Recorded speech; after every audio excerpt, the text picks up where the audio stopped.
What do they love about you? What are they loving about you right now?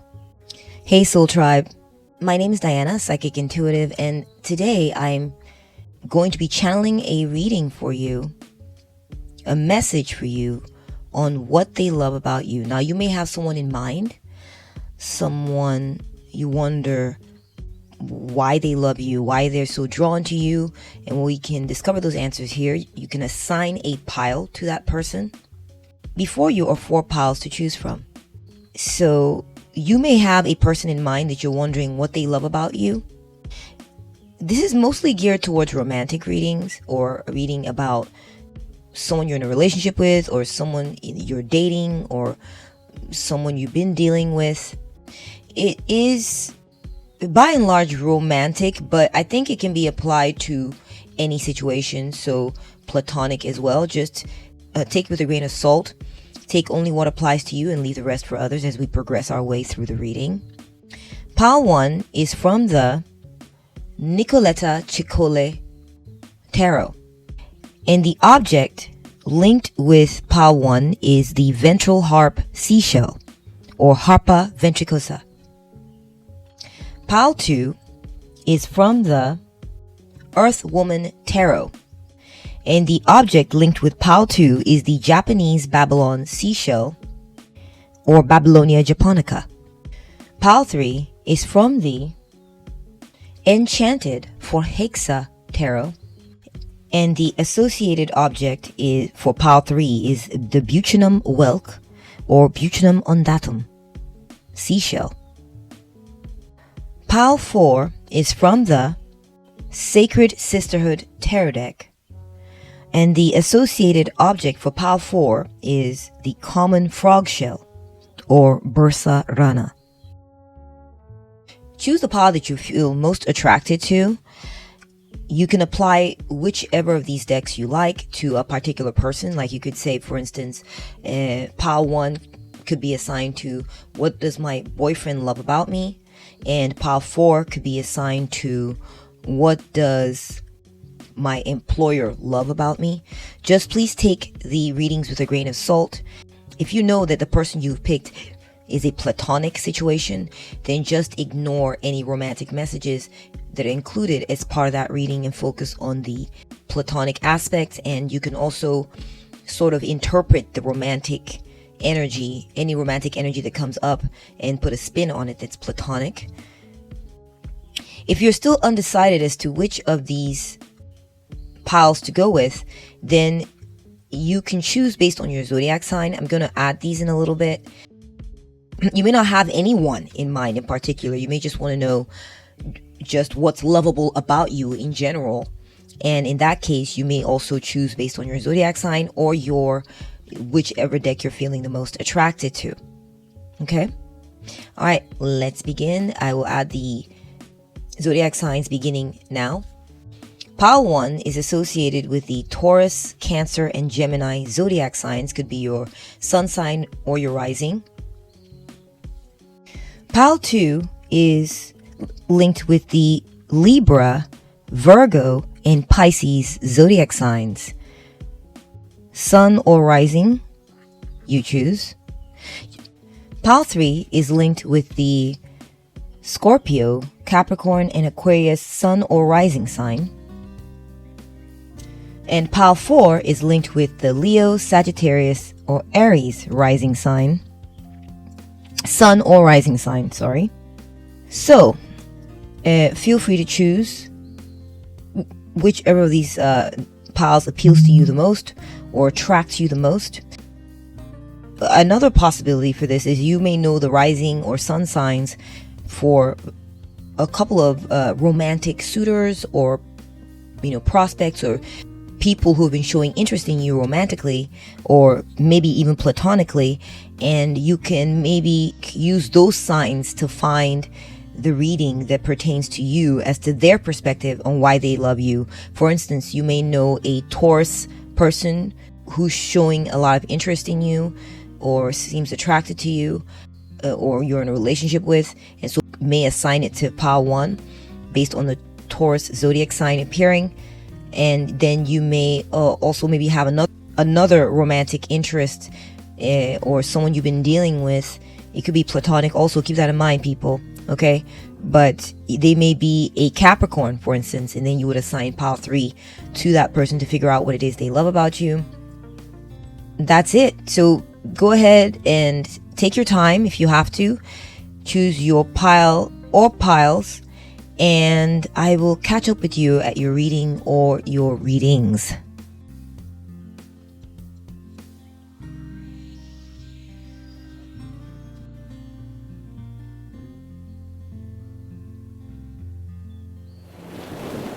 Welcome to your reading, pile 1. What do they love about you? At the end of this reading, I'm going to be doing a little bonus mini reading. What is their next moves towards you, right? What are they going to do with you next in the future? How are they going to treat you in the future?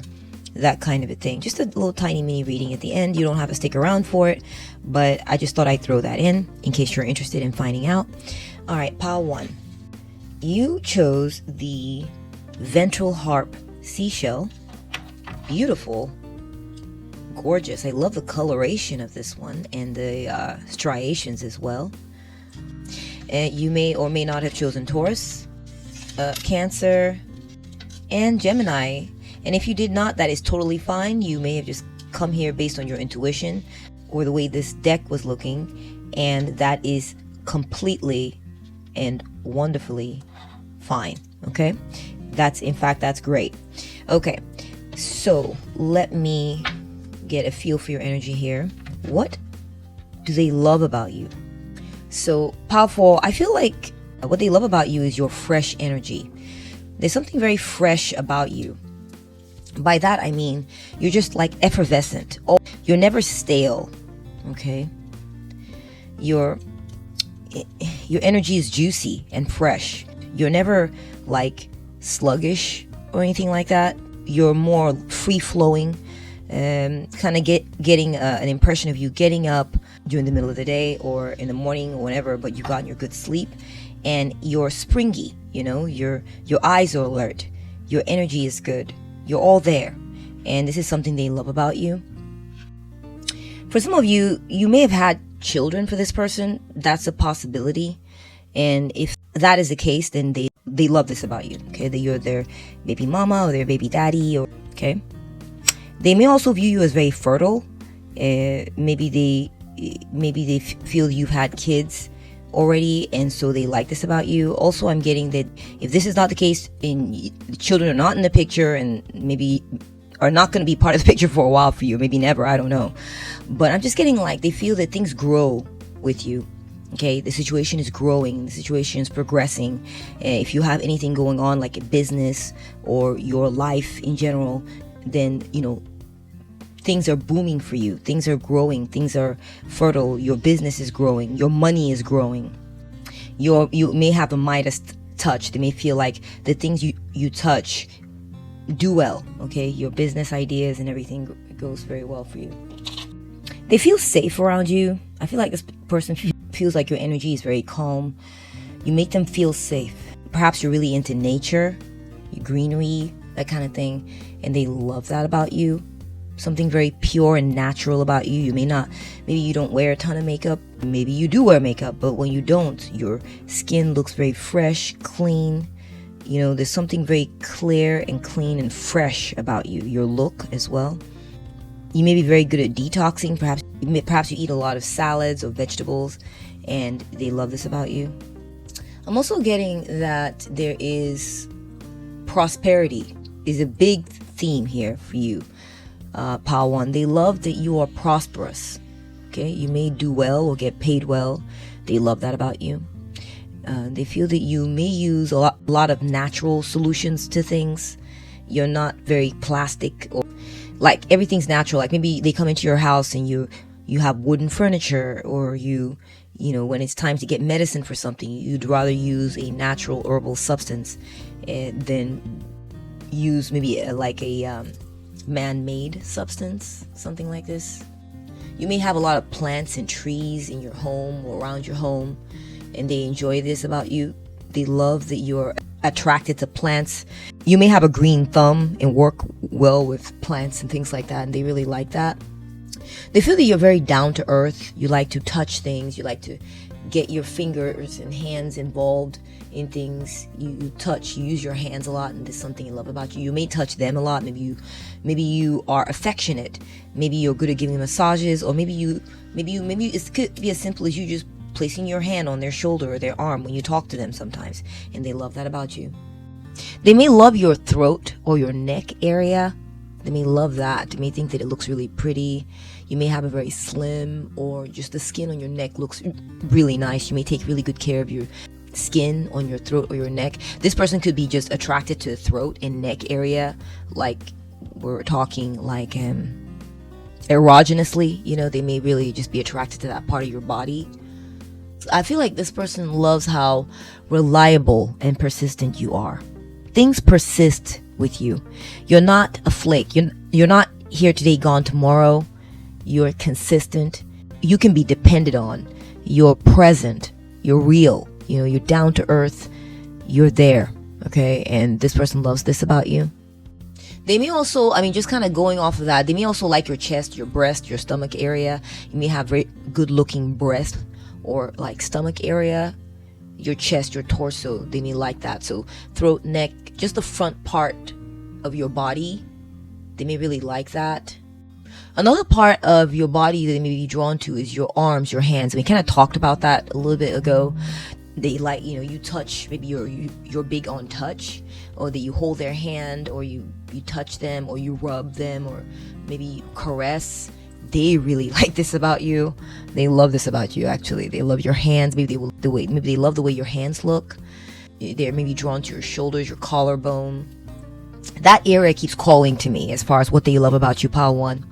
They feel that you're very intuitive. It's like you know what to say at the right moments to help them feel better. They feel you're very sympathetic to them. I'm getting very like nurturing, loving vibes, tuned in. They feel that you're tuned into them. This is something they love about you. They feel that you're tuned into the situation at hand as well. And they love this about you. They feel that you're just, I keep getting the words, you're in touch. You stay connected. You're in touch, connected. And they love this about you. Okay. You're in touch with whatever it is you're dealing with. You kind of just connect to situations and tune in, you dial in, and the things you say, the things you do are informed by your intuitive sense of the situation. And they really love this about you. They also love that you're curious. You care. You do care. You have a heart. Pile 1, okay? You care about situations. You ask about situations. You tune in. You dial in. You touch. You're looking to care for and nurture the situation or nurture them. Or I feel like your curiosity informs your intuition. You ask questions. You're curious. You want to know. And they love this about you. They also love that I'm getting an additional message that you're adaptable, okay?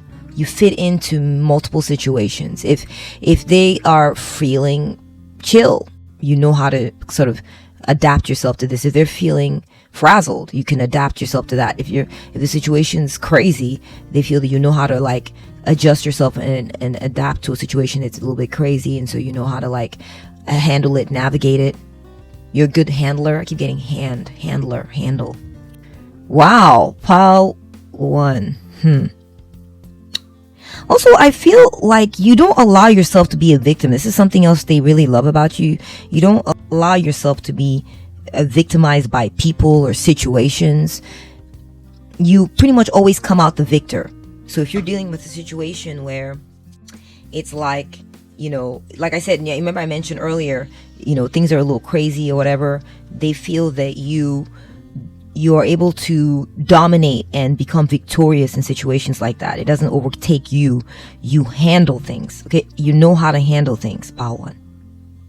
You know how to reverse situations. Situations don't get the better of you. You handle things. And this is something they love about you. Pile 1.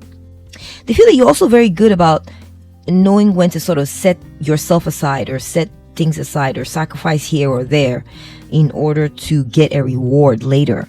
So I'm getting that investment vibe again. Things prosper with you. You know how to plant seeds. You may have a green thumb. You know how to plant seeds and wait for a later day for that stuff to become fruitful. Okay.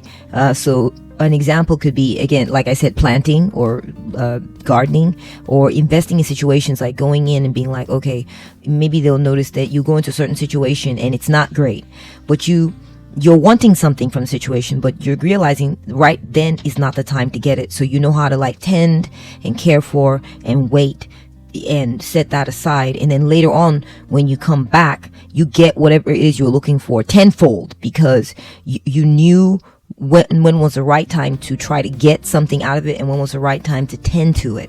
And so they really love this. You just have a finesse. You know how to finesse situations, Pile 1. This is what they love about you. And yeah, interesting. Okay, all right, so let's go ahead and take a look at your tarot cards. Oops. And we'll start from here. We have the Knight of Wands. The Knight of Wands. Look at that. So Pile 1, I feel like you're on the go. You're on the go, and they love this about you. They love that you take action. You take action. You get moving on things. You are fearless. You get going. I feel like you also invest in things. I see a piggy here, so almost like I'm getting like a piggy bank. They like that you are a good investor. You invest your time, your resources into things. You know when to take action and get moving on things. They love this about you. Next, we're getting the Queen of Swords. And you also know when to step away. You know when to move forward on things, and you know when to cut something off. Okay? Yeah, it's like you left your horse behind. Here you're riding your steed. I know it's a pig, but you can see the horse at the bottom. That's a core symbolism in tarot, is you're riding in on your horse. Here you're leaving your horse behind and you're riding. Okay. So Pile 1, yeah, again, I'm getting that versatility, right? They love about you, Pile 1, how versatile you are. You know how to get on the go, and then you know when it's time to get off your horse, sit down and start taking notes. They love how clear you are, Pile 1. They love how you make things clear. You communicate very well too. You communicate exactly what you're thinking. They know where they stand with you. You're not wishy-washy. You're not a flake. You're not here today, gone tomorrow. You're not here and there and hither and thither. I mean, you take action. You get moving. But then it's like you go off and take action. You acquire information. You take note of it. And you know how to communicate this information. They know where they stand with you. You have clarity, Pile 1. You have knowledge. You have experience. You're very perceptive. And they love this about you. You have, like I said, you have clarity. You're perceptive. You know what's up. You're beyond basic, Pile 1. You're beyond basic. You're a very complex individual. Very intelligent. Very intelligent. Pile 1, they love your intelligence. You pick up on things. You pick up on things. Nothing slips by you. You're very, very smart. So it's like, because of your intelligence and your ability to assess situations accurately, you know when to get moving and you know when to stop. You know when to take action and you know when to do without something. You move very intelligently. This is how they feel about you. Let me see. Okay. Next we have the Four of Pentacles. Pile 4, they feel you've consolidated some things in your life. You consolidated certain resources, and you know how to hold on to what you have. You know how to conserve your energy. You conserve your energy. You know when to not waste your energy. You know when to hold on to your energy. You don't waste your money. You may be very frugal also. You save your money. You're not spending. You know when to do without. You don't need a bunch of extras. Occasionally you go have fun. You go off into Candyland, right? You go off into Candyland doing what you want. And then after a while, you're like, all right, I'm done. That was nice. That was sweet. That was, I had largesse. I had fun. I got to splurge a little. But now I'm done with that. Now I'm going to go honor my truth. Now I'm going to go honor the basics of who I am, because I understand that is who I am. Anything else is frou-frou. Okay? And it's like, you know how to get to the core of who you are. You have a certain depth and richness within you that you honor, Pile 1. And this is what they love about you. You may be a writer. You may honor your thoughts, your messages, your processing. You may be philosophical. Yeah, you may honor your philosophies or the thoughts you have about things, the kernels of wisdom that you have gained from exploring life and your own innate wisdom. You honor, you cherish these. And this helps you live a very reasonable and sensible life, Pile 1. This is what they love about you. They feel that you may have acquired some assets as well. You may own a home, or you have bought a condo, or you may have a good sized bank savings amount. You don't waste your money. You don't waste your money, Pile 1. You don't suffer fools gladly either. I feel like you tend to do away with people or situations that want to drain you, or drain your finances, or drain your energy. You get to the point. This is what they love about you, actually, okay? You keep it real, you keep it simple. But you're not a stick in the mud. You know when to get moving on things, okay? You may own a car. There's just things, there's assets you own, and you don't fritter it away, okay? Next, we're getting the Magician. How did I know I was going to get this card for you? When I said you know how to finesse things, you know how to handle things. So, Pile 1, they love you because you're a tool user, Pile 1. And let me explain. If you are in a room, people, and maybe you're presented with a certain challenge. Maybe you're in a cage. You're trying to figure your way out of this cage. Maybe you're stuck, or your problem solving tools or habits are about you use your intelligence, you use your savvy, you use what's around you. You're not the type to go say, for instance, you're not like, well, I'm going to go buy and order this to help me get through this problem, or I'm going to go beg people for help, or I'm going to go do this. You look to yourself, Pile 1. You look to yourself, you look at the tools around you, what God has given you, what's natural to you, to help you figure out how to overcome challenges. You're a master manifester as well, Pile 1. This is why they love you. They love that you have acquired certain things using your will, your ambition, your creativity, and your mastery. You're very adaptable, and I picked up on that you're very versatile. It's like, okay, imagine you're stuck in a room. You don't know how to get your way out. Look around you. There's a mask on the floor. There's a stick. There's a bird cage and a bird in it. These are your tools for figuring your way out of this room. You're going to find a way, Pile 1. You're going to find a way using the tools around you, no matter how seemingly they don't seem to match your situation, or it seems like, what am I going to do? Some people might look at the tools you're given and go, what am I going to do with that? I need to call a locksmith to get me out of here, or I need to do this. Or you'll be the type to be like, let me see, maybe I can take this stick, walk over to that door, and maybe I'll kind of like snap off the end and make a sharp wedge and see if I can kind of jimmy the door open, because I think based on what I know and have learned, these locks, sometimes you can kind of wedge it in and kind of pick it back, and that might pop it off. Like, you are skilled. You're a bit of a genius, Pile 1. You're a genius.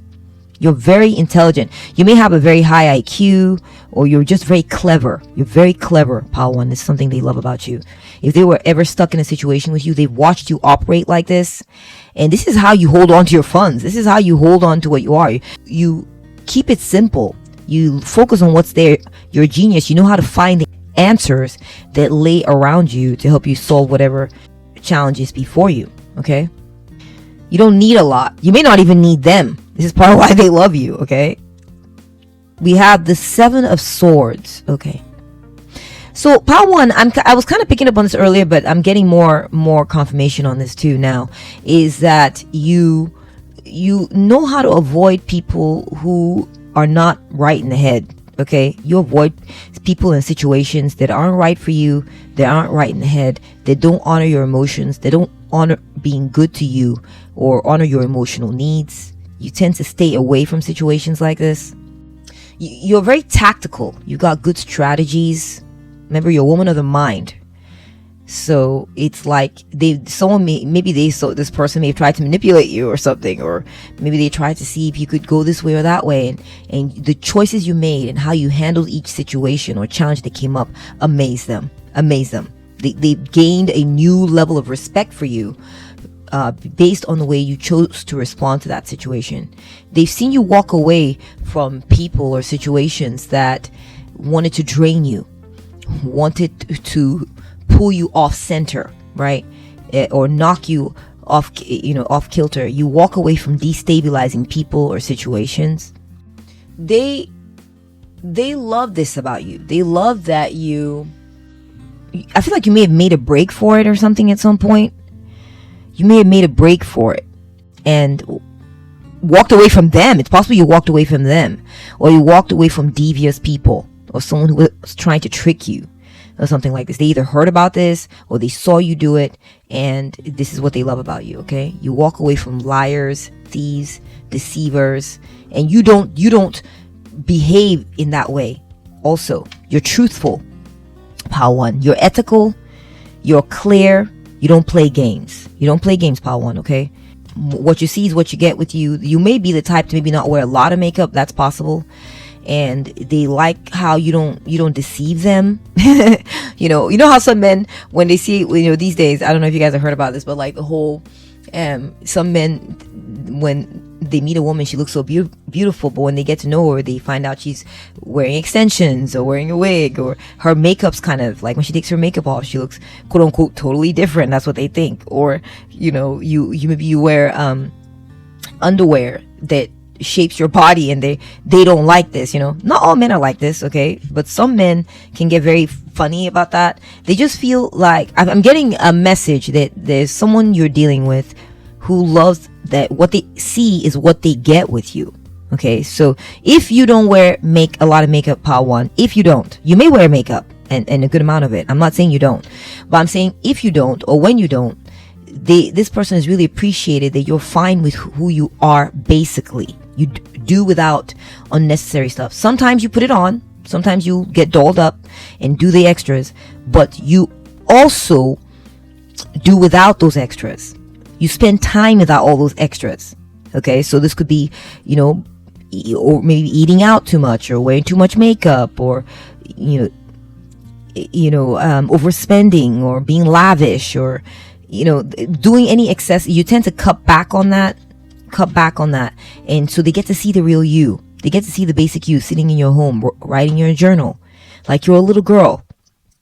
Okay, and you're not, you're not about putting on airs and always trying to do the most. Okay, this is what they think. This is their words. Okay, that's what I'm channeling. That's what I'm hearing, and they like this about you. Okay, they love it about you. In fact, we have the 9 of Cups. Oh my gosh, that's beautiful.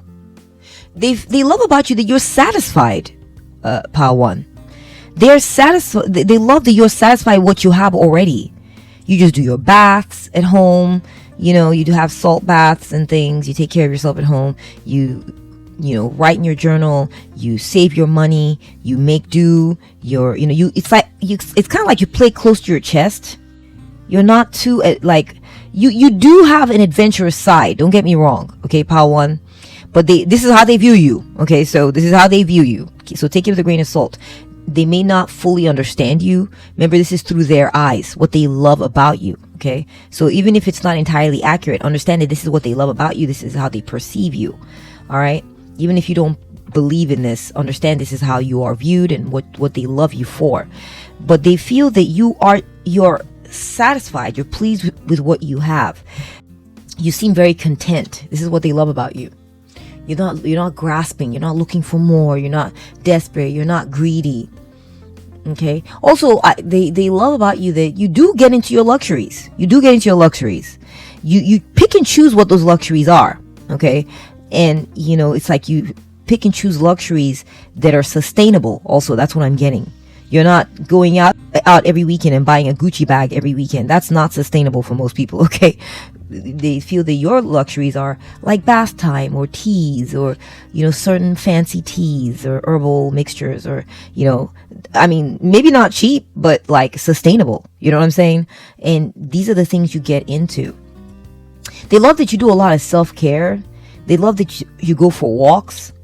Like I said, they don't feel like you're doing the most. They just feel that you go for walks. So for instance, compared to someone who goes to the gym and has a really souped up gym membership, and they work out like they're a gym rat, they lift those weights, which there's nothing wrong with that. That's great, right? I used to be a gym rat, actually.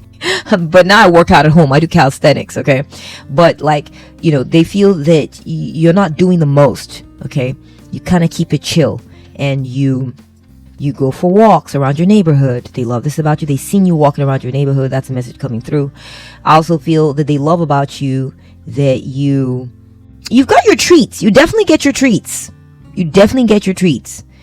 But you don't overdo your treats. Okay? Whatever those are. You love pastries, but you maybe have one a week or something like this. Okay? You're not going crazy with it. You may love cookies. Well, you may like looking at your cookie for about a week.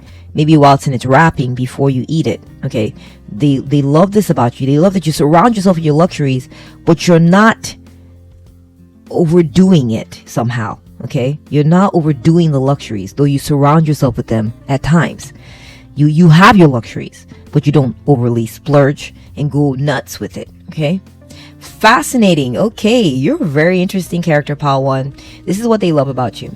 This is what the tarot cards are saying. Let's go ahead and get into your oracle cards. Be right back. We are getting new opportunity. So, outer strength, number 8. Okay. It says here rejection on the computer. So, Pile 1, I feel like they love about you that you know how to. And I'm seeing a cactus here in the background as well. We see some pens. Look, you have a pen here. You're writing. Look, and more pens. And here you're writing, typing something up on the keyboard. You've even written something down here saying new opportunity. So, Pile 1, I feel like they love about you that you may be good with computers. That's what I'm getting. You're very intellectual, Pile 1. You're very intellectual. You may be a writer too. You may be an author, or you may be big on journaling. That's what I'm getting as well for you. You may be big on journaling. You know, they love your handwriting, the way your handwriting looks, or they just take joy in the fact that you write things, you take notes. This is important to them, something they value. This could be because of who they are. They just like this in a person, and you seem to have this, Pile 1. You may not be a writer. Maybe you type up things, you note things, you put things together. They really love this about you. They also love that you are good at rejecting that which doesn't work for you. I'm getting like a loves them and leaves them vibe. This may be someone you left behind, Pile 1. I'm straight up with you. Like, if this may be someone you broke up with, or you were like, I've had enough of you. I gotta go honor me and do me now. This could be something they love about you, Pile 1. Or it could be that you go through phases. Maybe you hang out with this person, you take action, you go visit, but then you go away. You go do your thing. You like going to go do your thing. And this is what they like. Maybe they like this to and fro energy where you show up, you hang out, you have fun, then you go off, you honor your truths, your basic nature, and you get into yourself. You do self-care, you take care of your body, you do without them, you're fine on your own. You're like a MacGyver, okay? You're like a female MacGyver, okay? And they love this about you, that you don't need them.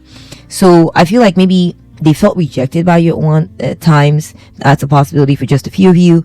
And so they like that you're able to tell them, no, I don't want you right now. No. They love this about you, okay?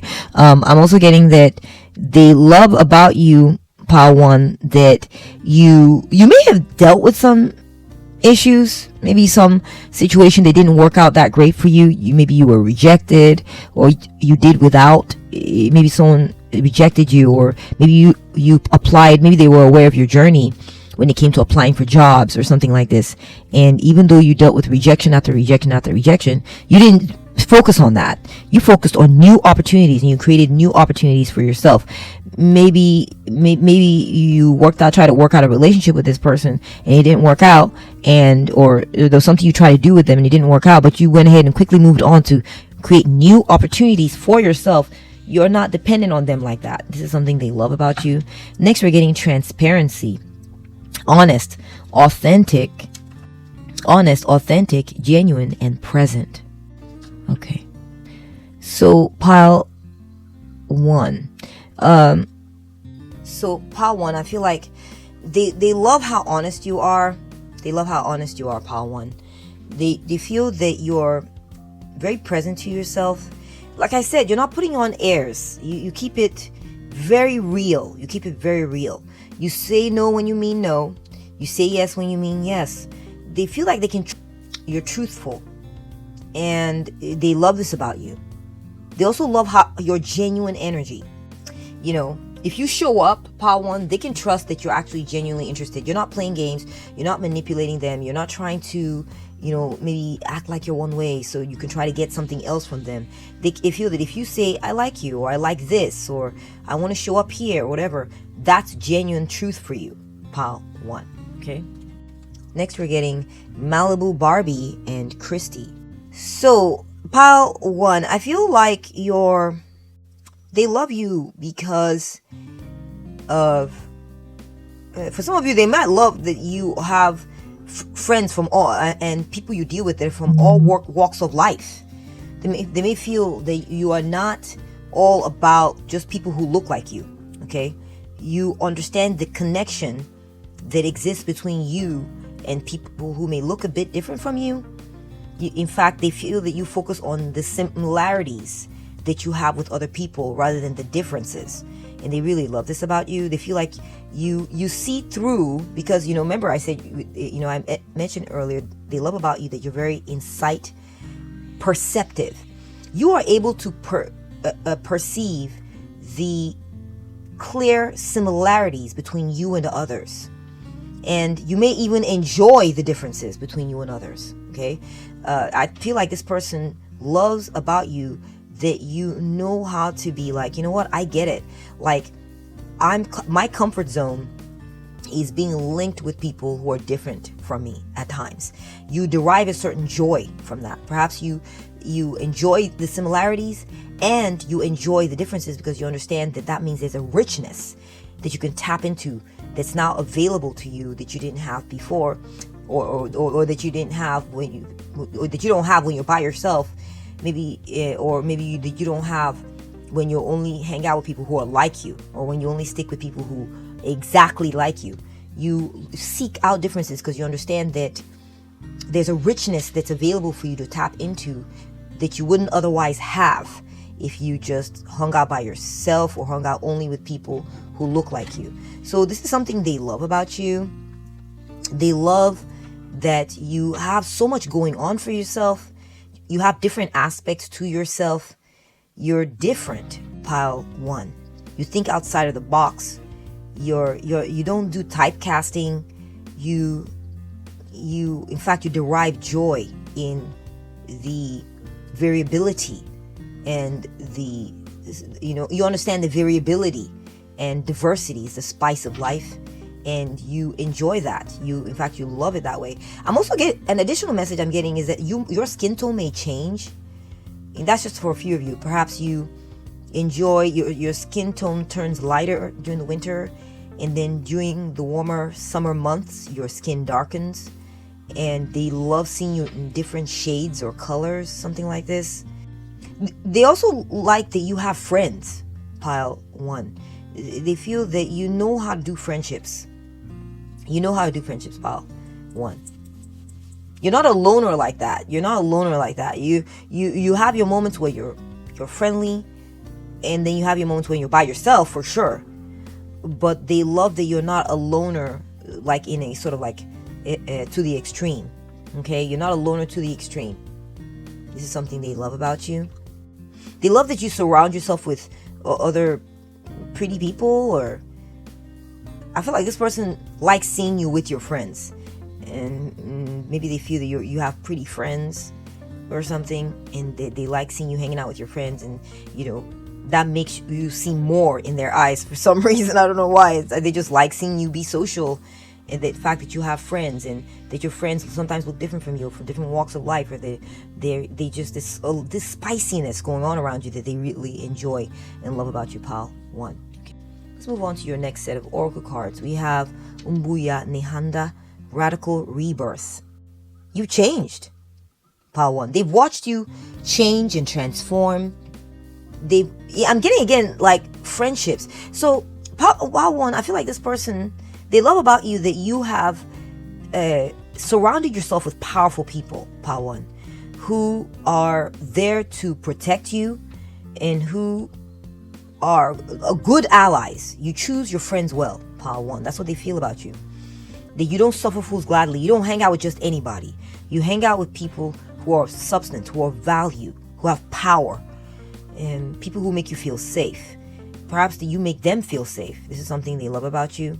Perhaps they feel that you're loyal in your friendships, but you do it from a place of integrity. You're not just having friends just to have friends. You are a quality person who links up with quality people. And that's your social circle. And you don't need them all the time, okay? You can be with them or you can do without, all right? Fascinating. I feel I think that this person loves that you have allowed your friends to transform you in a healthy way. You've learned from the people you hang out with how to be, and you've taken the best out of them. You've taken the best from them, and you've used these lessons and this knowledge to enrich yourself and make yourself more powerful. You've evolved, you've changed before their eyes, and they love what they see. Perhaps some of you may have changed your bodies, or somehow that's just a message for a few of you. You may have changed the way you dress yourself or the way you look over time, and they've witnessed this and they love it about you. Next, we are getting, the river Yangtze, which is in China, is the third longest river in the world. Very long river. It's a very vital waterway. It has been used for commerce, transportation to different parts of that area, and used to irrigate farms, industry. So I feel like Pal 1, I feel like this person loves you because of how useful and versatile you are. You have so much going on for yourself, Pal 1. Wow. You're a powerful person. And they love this about you. They love how you seem to... You're a powerhouse, Pal 1. You're a powerhouse. You are malleable. You're adaptable. You can adapt to multiple situations. You know how to... Like, for instance, let me give an example. You may be really good at your job, and then maybe you're driving home, you get a flat tire. You know what to do. You know how to handle that situation. If you're hanging out with your friends and your friends get sick, you know how to do the Heimlich maneuver, or something. Someone's choking, you know how to do the Heimlich maneuver. Say you go somewhere and then the disaster crops up, and there is someone starts choking, you know how to do the Heimlich maneuver to save someone's life. I'm also getting like you may be good at giving pep talks, and you're a good friend to have around. When people want to make a good impression on others, they like having you around. There's just something about you. It's like this person views you a very well-rounded and very useful person. This is what they love about you. You have energy balance. Balance is essential to our overall health. You're a very balanced creature, Pal 1. You're very balanced. They love this about you. So yeah, I'm just getting like this person feels that you're a good balance of energies. They feel that you're a good balance of energies. You're not too hyper. You're not lazy. You don't overgive. You just have good balanced energy. But yet you know the right times to give and be giving. You're just a very balanced creature. You're just so moderate and filled with integrity and balanced, and it's like everything is right with you. This is what this person feels about you, Pal 1. They love that you come across as very balanced energetically, and like all the facets of yourself are balanced. I mean, that's really what it comes down to, okay? You're versatile. You work well in different situations, maybe that they've had to deal with you, or they've been in with you. They feel like you can handle just about every situation that crops up. You never seem out of your depth or incapable of handling things that come at you. Like you can pretty much come up with situations for every situation. You can think of a good response to things. You know when to leave, you know when to stay, you pick the right kind of friends, you know how to handle rejections, you know how to say no, you are very honest, you keep it real. Wow. Okay, let's keep it moving here. Next we have Wheel of Fortune. Again, I'm getting this energy. Maybe you made some changes recently. It's possible you made some changes recently. You started being more frugal, or you started eating less, or you started, you started eating less, so you started doing, you're more balanced in your energies, and that's what I'm seeing. I'm picking up on. Maybe this was a change from the past. You used to be more impulsive, and now you've kind of reined it in. You've cut it back, and this is what they love about you. You're honoring your truth. What is actually the truth, meaning is in what is best for you. What works the best for you. What is best for your health. What is best for your sanity. What is best for your peace of mind. You made some changes, and they really love this change about you. They feel that you're very fortunate. You've been bringing wealth into your life, Power 1. You've been holding on to your wealth, holding on to your money. You may have acquired something, maybe acquired a business, or acquired maybe you got a big bonus or a commission, or you got some good things in your life, and you know how to hold on to these good things. I feel like you may have had a glow up recently too, where it's like you're looking better, you're wearing nice clothes, you're just looking really posh and well put together. We got Oshun, generosity. We're getting 49 here. You may be 49. You may be in your 40s or 41. I think that's 41. Yes. So I'm just getting like affluence, Power 1. I'm getting affluence. I'm getting like plenty, extra.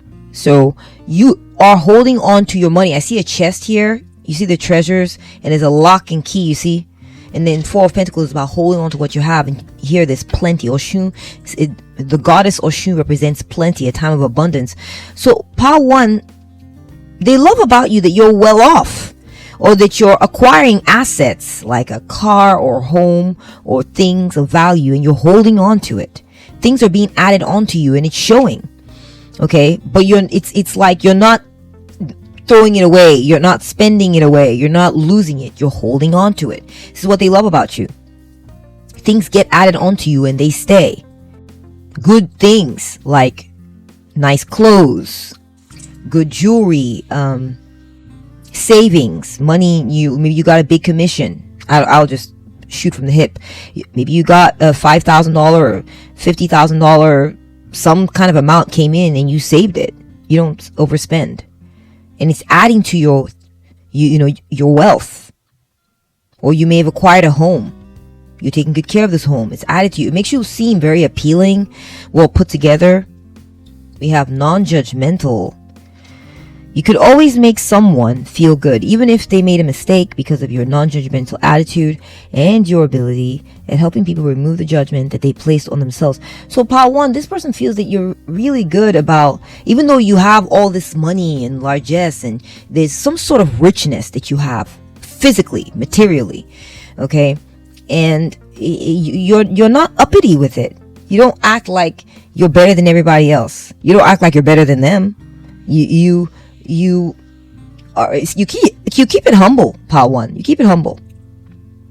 And you don't judge others if they're struggling financially, or they don't have their stuff together yet. Maybe because maybe you used to be there, or you just have compassion, Power 1. You know not to, everyone's in a different place and they're on a journey, and you honor that journey for everyone else. You have eyes to see that situation for what it is. You're like, okay, this is temporary.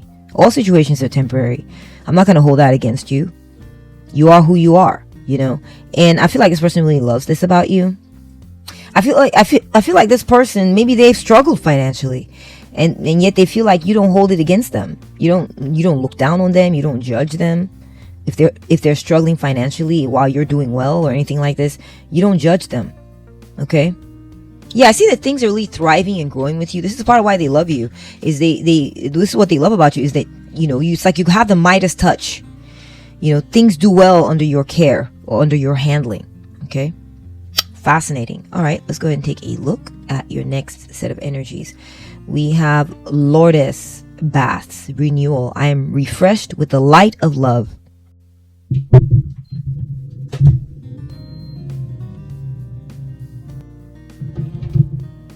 So, Pile 1, I feel like this person loves you because of how, the changes. Again, you made some changes, Pile 1. It's very clear. You made some changes.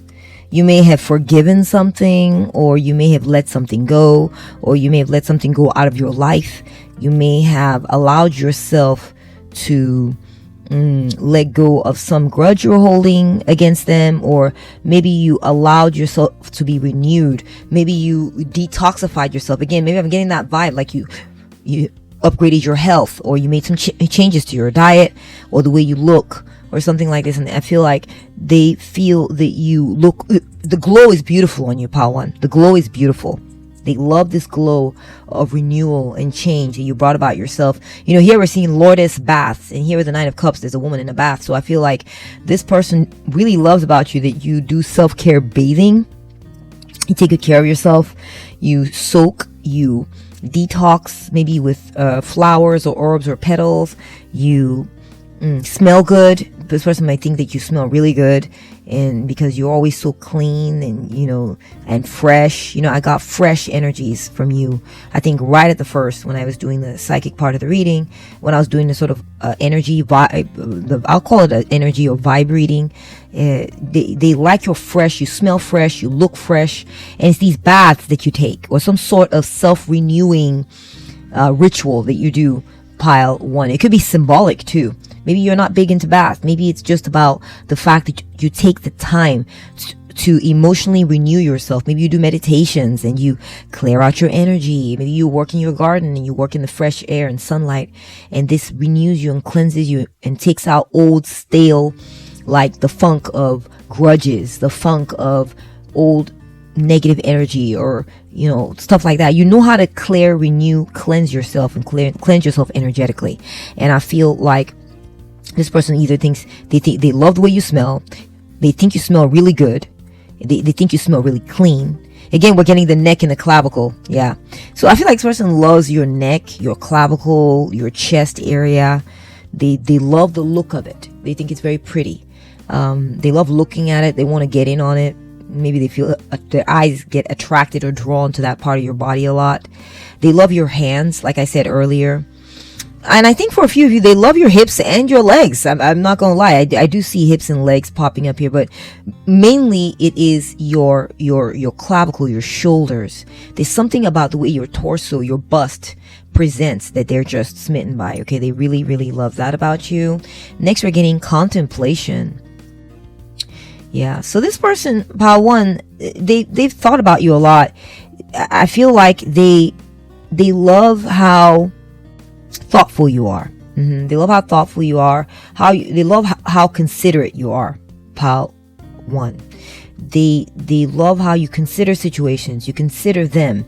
You consider creatures that are lesser than you around you.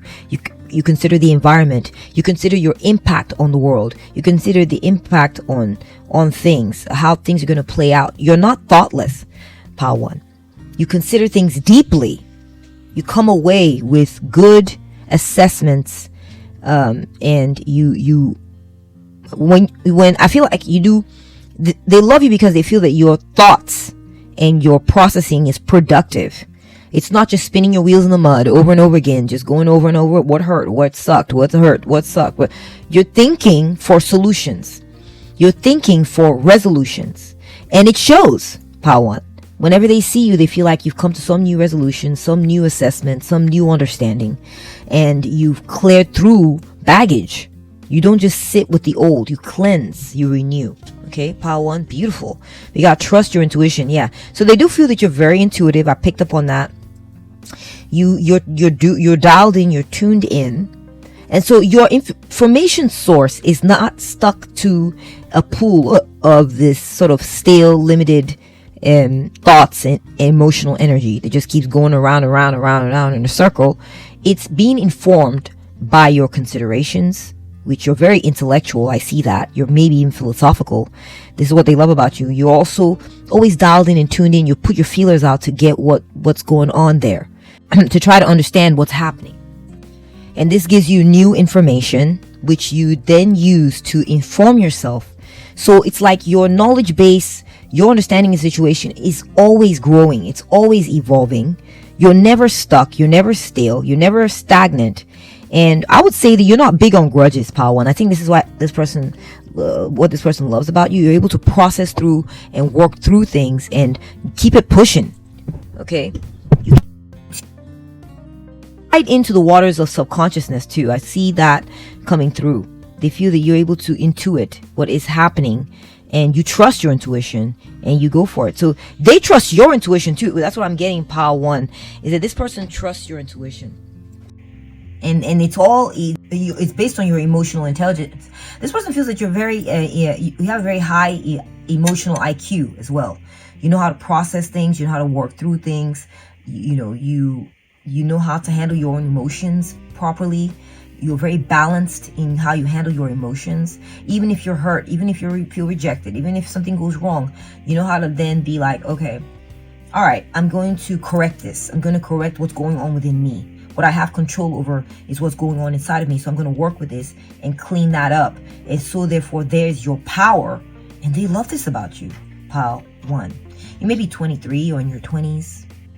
Okay. All right, let's keep it moving here. Let's see what else is coming through. They may love your age. They may love you maybe in your 20s, 30s, 40s. They love your age, whatever age that is. They love that age range too. They love that age, that phase of your life that you're in. Okay. You got Lauryn Hill, inspiration. Okay.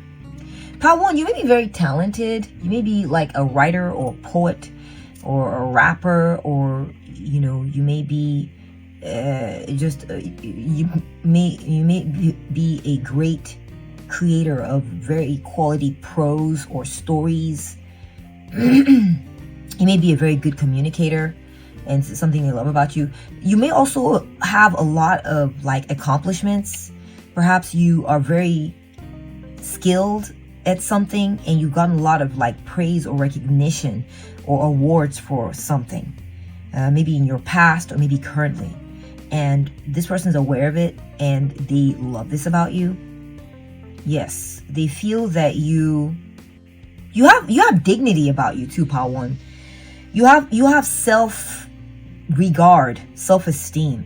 So it's this self-esteem and self-regard that allows you to walk away from what is beneath you. Yes, some things are beneath us, people.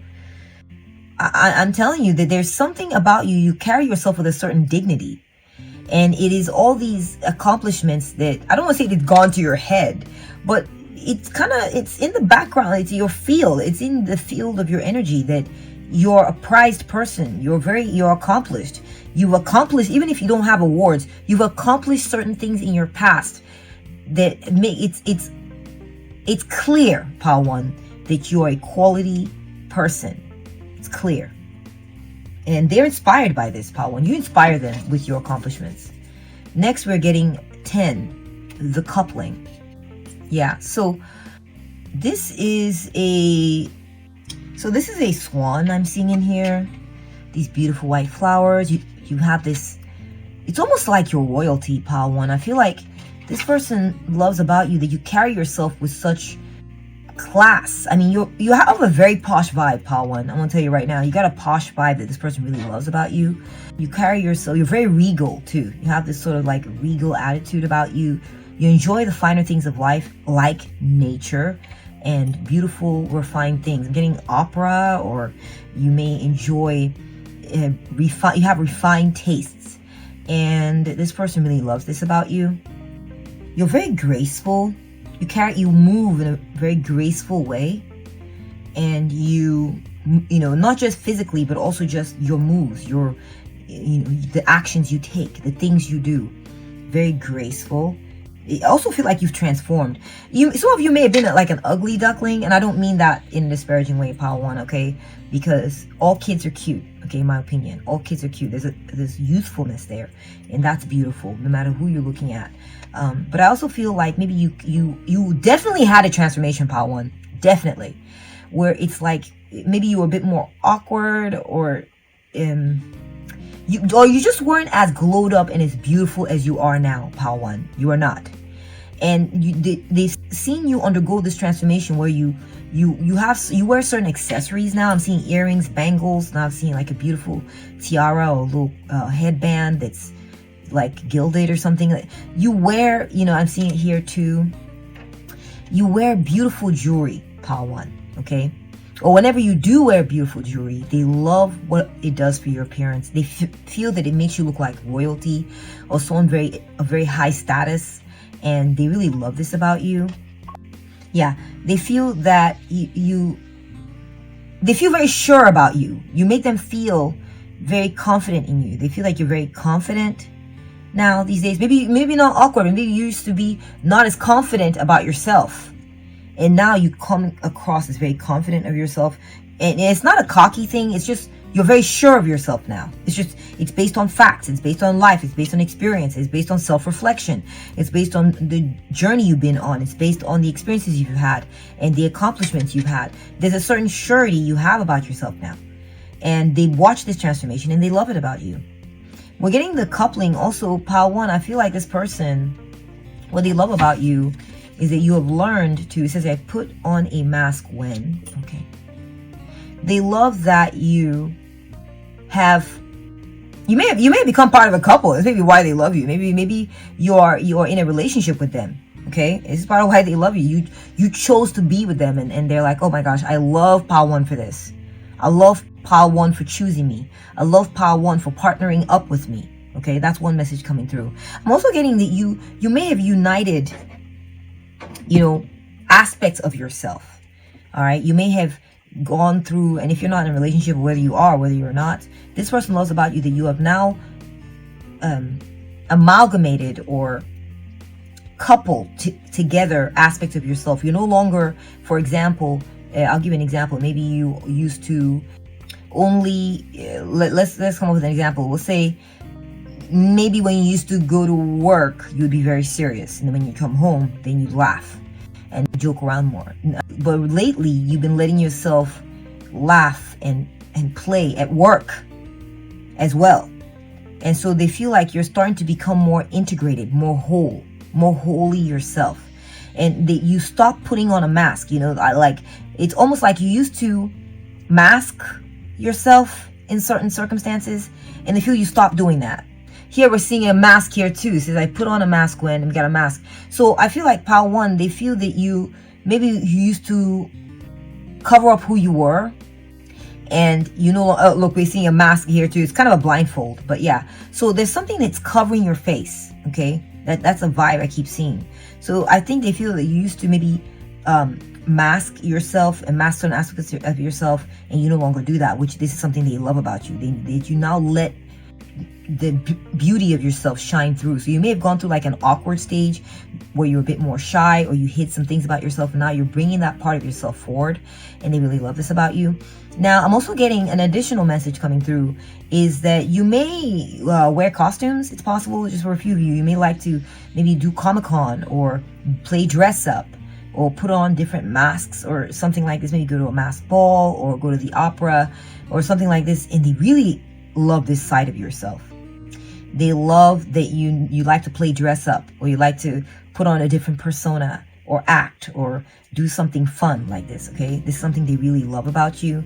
Another message coming through, pile 1, something they love about you is that they feel that you have modesty, that there are times you withdraw, there are times you kind of pull away and you kind of go incognito. You go anonymous. You like to sort of hide your identity. They love this about you too. There are times you don't want to put it all out there. And this is something they really enjoy about you, and they really appreciate about you as well. I feel like they feel like you're not involved in excessive competition with others. You're not always trying to compete. In fact, sometimes you kind of sort of kind of cover up, or kind of become more muted, or back away, or shy away, because you don't want it to be about you. So they really enjoy your modesty. They love this about you. So just take it as it resonates. Okay, guys, we have Madonna, Trailblazer. Okay, beautiful. Okay, got some powerful female figures coming up. We got Lauryn Hill, Madonna, Trailblazer. So at the same time, it's funny, I was just talking about being modest. They also feel that you're a trailblazer, okay? That you are doing things no one has done before, okay? You're maybe in your family line, maybe you're very different from the rest of the women in your lineage. Maybe you come from a very, very modest background, but you are maybe the first of your tribe or your clans to say, I'm gonna dress more sexy, or I'm going to be more daring in the way I present myself. Maybe I color my hair pink, or wear pointy bras or something. I don't know. There's just something about you that it feels like you're a bit more, you're trying something different, or maybe you go through like more extroverted phases or times in your life, and they really enjoy this about you. We got perseverance. Yeah. So I feel pile one, like this person loves about you that you're not afraid, pile one. I'm gonna tell you that right now. You're not afraid. This person feels that, they love you because you're bold. You're bold in the face of crisis. You're okay with shocking people. You're okay with trying something crazy. Like you can just bust out all of a sudden with some, possibly for a few of you, or for some of you, with a crazy outfit, or all of a sudden just lash out in a very bold and powerful way that gets a lot of attention. Or if something is like pissing you off, something wrong has happened, you're okay with letting people have it. Okay, you're okay with being like, oh no, I'm gonna be loud when it comes to this thing. I'm gonna be loud. So you know how to be bold when the situation calls for it. Remember I said something about being adaptable or versatile? So whatever the situation calls for, you're able to do it. You can be bold, loud, and proud like Madonna, or be as shocking as a lightning bolt, okay, as needed. And this is something they love about you. We have Amaterasu, beauty. They think you're gorgeous, fam. They love your beauty. And your beauty glows from within. Your beauty glows from within, Pawan. Okay? You have a beauty that cannot be ignored. I see a glow, like something shining out. And as you know, Madonna was very like captivating and attention getting. That's the way I would like to say. The thunderbolt or the lightning in the sky is very attention getting. Madonna was very attention getting. Now we got this glow coming out from this, I don't know if it's an orb or a disc you're holding in your hand, very attention getting. And I'm getting that they're like your chest area here as well. I'm getting that. They feel that your chest area, I'm seeing all these Grammy Awards and stuff on Lauryn Hill's chest, deserves awards and praise. Okay? This person loves your chest and your neck and your décolletage, your cleavage, your waist, your trunk area, your shoulders, your arms. They feel like that whole area deserves praise and awards. Okay? They think it's stellar, Pawan. And they think you're very beautiful, and that your beauty can be kind of blinding at times. It's attention getting. They can't stop looking at you at times, Pawan. They feel that they can't help but look at you. They just keep looking and looking and looking. They can't help but just keep looking at you and your front-facing visage. That part of you that projects forward. They can't help but they find your beauty to be very shocking, very attention getting, and they just can't get enough of it. They cannot turn their eyes away from it. Okay, Pawan? Beautiful. Awesome. Wow. That's gorgeous. You must be a very gorgeous person, Pawan, or else this would not be coming through for you like this, okay? So kudos to you on that. Keep it up. Let me go ahead and throw in that bonus reading about how they would treat you in the future. How will you be treated in the future? If you had someone in mind when you came to this reading, what do they love about you? Let's see what their next moves will be towards you. What kind of energy is coming your way in light of how beautiful you are. Be right back. Okay, so how will you be treated in the future? We got Al-Yiz. This is the rune of Al-Yiz. And this is Turisas. And this is Naldiz. We're also getting this heart-shaped charm for you. We're getting a bottle of champagne. We got a beautiful clownfish. We got an angel here with wings. The words on here are angels watching over me. We got a seahorse. We got a money tree. Thunderbolt. We got some feet. Could be baby feet. And we have the award. So, pile one, I feel like this person wants to protect you. They want to support you. They want to They want to protect and support you. That's what I'm seeing, okay?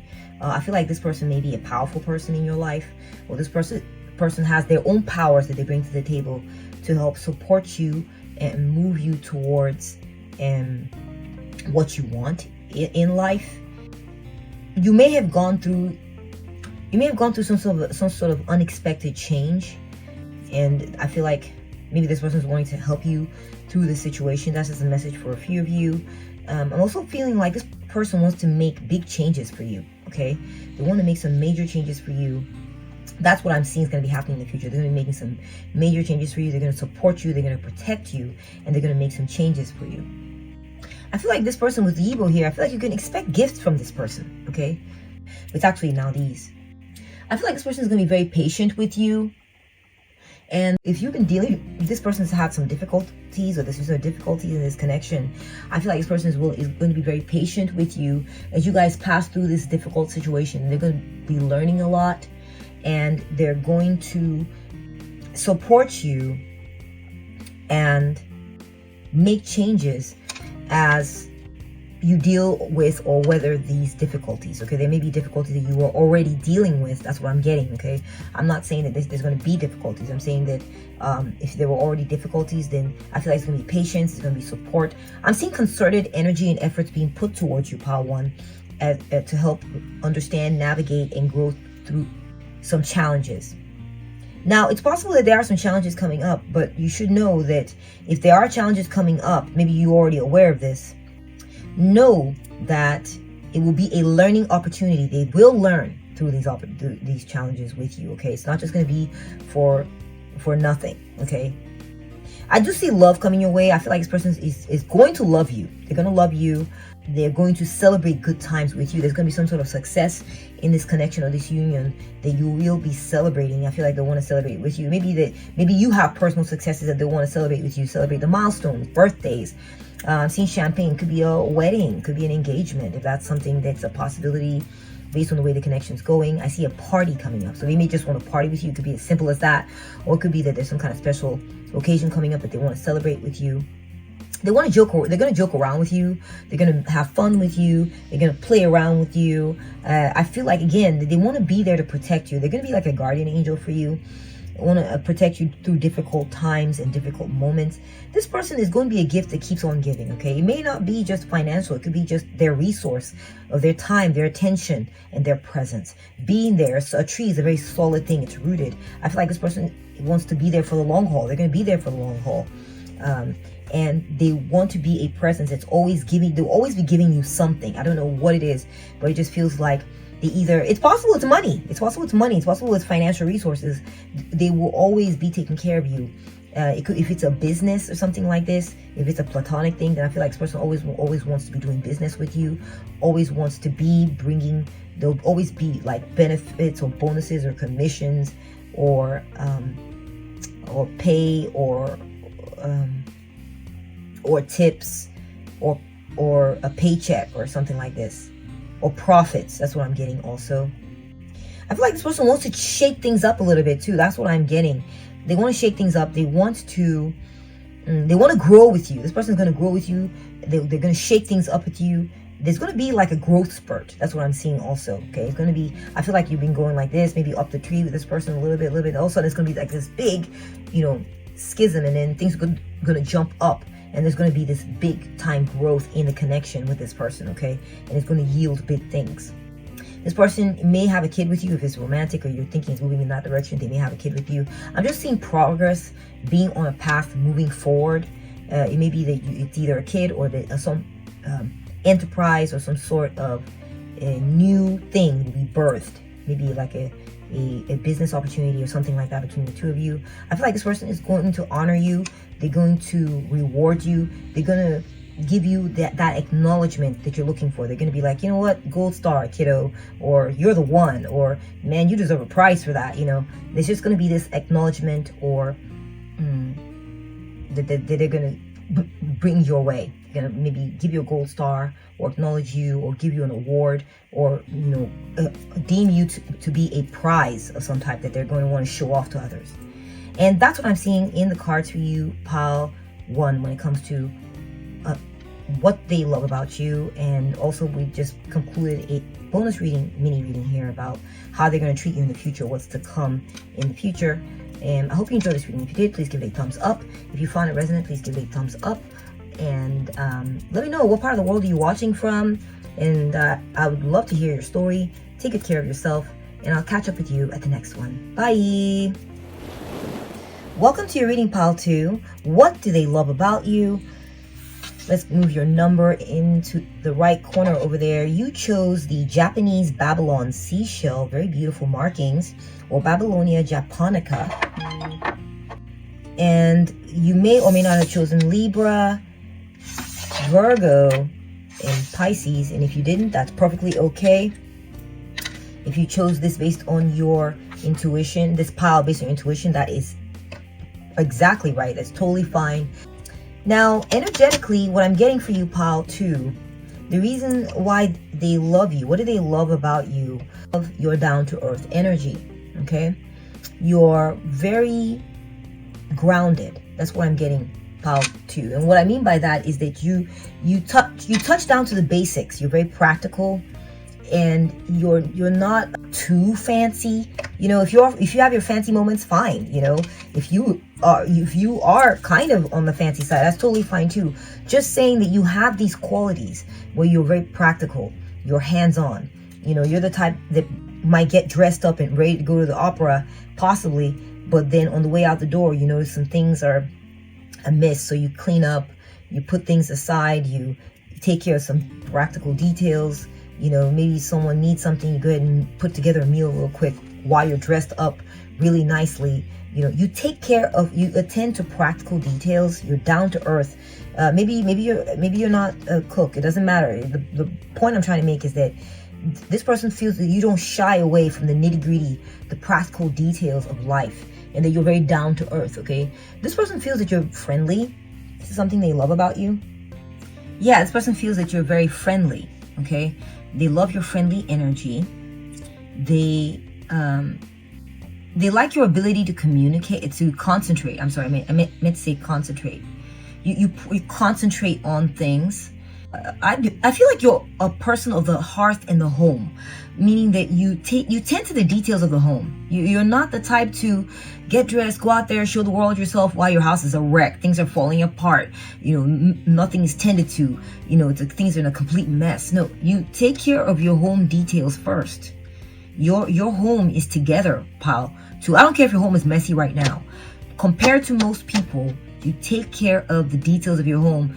Your home is not last for you, okay? Or your room, your bedroom, your part of the house, whatever it is, okay? It's not last, okay? You may have a lot of nice physical and material things. You know, you have some nice products with you that you use. You're very stable. They love these things you have. I don't know what it is. It could be maybe like furniture or some nice things that you have that you own. That they love that you own these things. Okay, I don't know what it is. You know, it's going to be unique and different for each of you. They feel that you're very stable. You're not all over the place, pile 2. Like, especially emotionally, you're very grounded. Even if something happens and you, for a moment, you're a little like caught up, your energy quickly comes back down to earth, and you're just like, all right, it is what it is. What's the next thing? What do we got to deal with next? You know, you don't get like, you don't fly off the handle. You're very grounded. You're very stable energy. It's something they love about you. For some of you, you may be quiet. You may be on the quiet side, and you tend to sort of receive and take in things. You're receptive. You're very receptive to them, receptive to their energy, receptive to what's around you. You're not always trying to influence and make things be a certain way and be that way and be this way. You allow for things, and you allow things to settle as they are. Okay, you're quiet. You're not very intrusive. This is something they love about you. They love, you may be materially successful, pal, too. I'm not gonna lie. Like, I keep getting like, you know, practical, earthy energies, which relate to pentacles, okay, which is coins, money, material wealth. So it could be that you're very materially successful, or that you are going to be. You're showing all the signs of someone who's going to be materially successful, and this is something they love about you. You may be fertile. You may have a green thumb. You may like to work with the earth or work with plants and maybe planting or maybe clay. Maybe you do pottery, or there's something that you're very tactile. Maybe you get into with your hands. You may be a baker. You may make lots of you may bake pastries or chocolates, pastries or something, or cakes or something. They may love that about you. Just take it as it resonates, okay, pile 2. You may be into nature. You're grounded. You're very stable. You may be very stable. You have very stable, grounded energies. There's something very certain about you too. I feel like this person, or you're viewed this way, that whatever's expected of you is sure to come. Okay, it's sure to come around, and people love this about you. They love that if you say, okay, well, I'll be here on Wednesday and I'm gonna bring this and do that, that's what's gonna happen. That is what is going to happen. People can be sure about you. All right, you make people feel certain. As a result, you make people feel safe. And I'm also getting like a sense of simplicity. You're very remember I said down to earth. You keep things simple.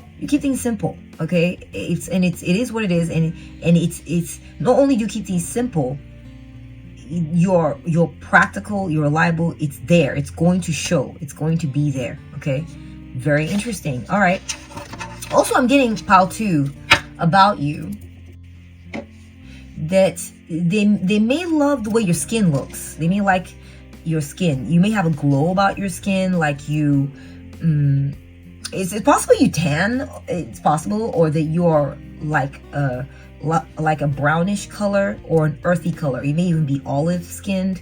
Like there's something about your skin, like you take good care of your skin. Maybe you use good lotions or creams. You don't have to be brownish. You could be pale, honestly, but there's something about your skin that glows. It's like you take good care of your skin. You may use certain products like shea butter, or make sure that I feel like there's something you do. You take good care of your skin, and it shows, and they love this about you. Pile 2. I'm getting like a sexy lower back. They may like your lower back. You're very feminine, pile 2. I'm almost getting that too. You're very feminine. I'm getting like Mother Earth vibes, or just feminine energies. You just have that girly touch. You may be one of those types that, you may have a feminine sounding voice. If you're a woman, you're very feminine. Or if you're a man, you're very nurturing, very caring. Okay, they may like that. This is this is a PG channel. This is not PG. It's kind of PG-13. But, and I'm working on, in the future, I will maybe start or something like this. Or maybe I'll create a member section here on YouTube where there will be, I will post more adult type readings. But there's something else I'd like to say about this pile, but I'm not going to say it here. I don't know that it qualifies, so I don't want to break the YouTube rules. But there's something they love about you in the lower region, and they're very attracted to this. For some of you, they may like your feet. They may love your feet. Maybe you get good pedicures, take good care of your feet, or they just love the shape of your feet. Something by the way your feet look, they're very attracted to. This person may be a foot lover.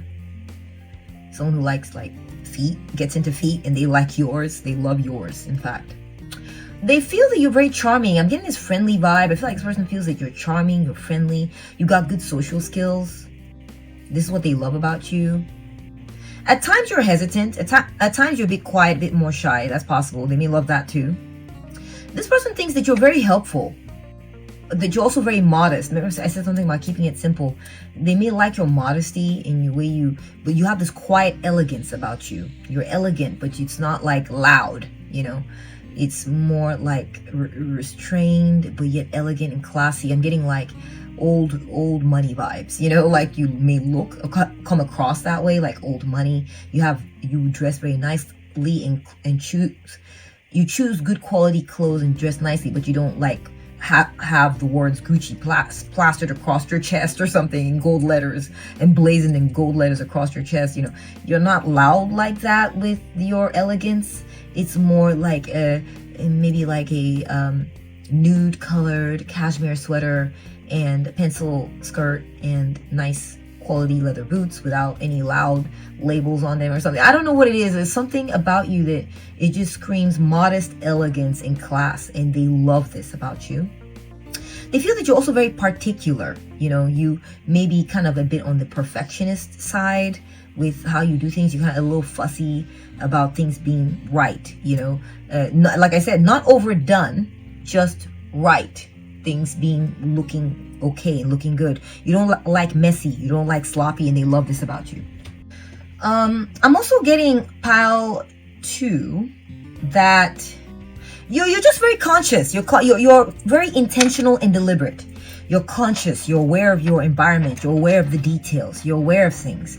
You do stay connected in the way in the fact that you are you pay attention, and you're conscious of all the different perspectives and things that are going on. Again, I'm getting that you're friendly. You're friendly. They love this about you. You're also very dedicated and focused on things. You're concentrated. I kind of picked up on that as well. You concentrate on things. You focus in on things. They love this about you.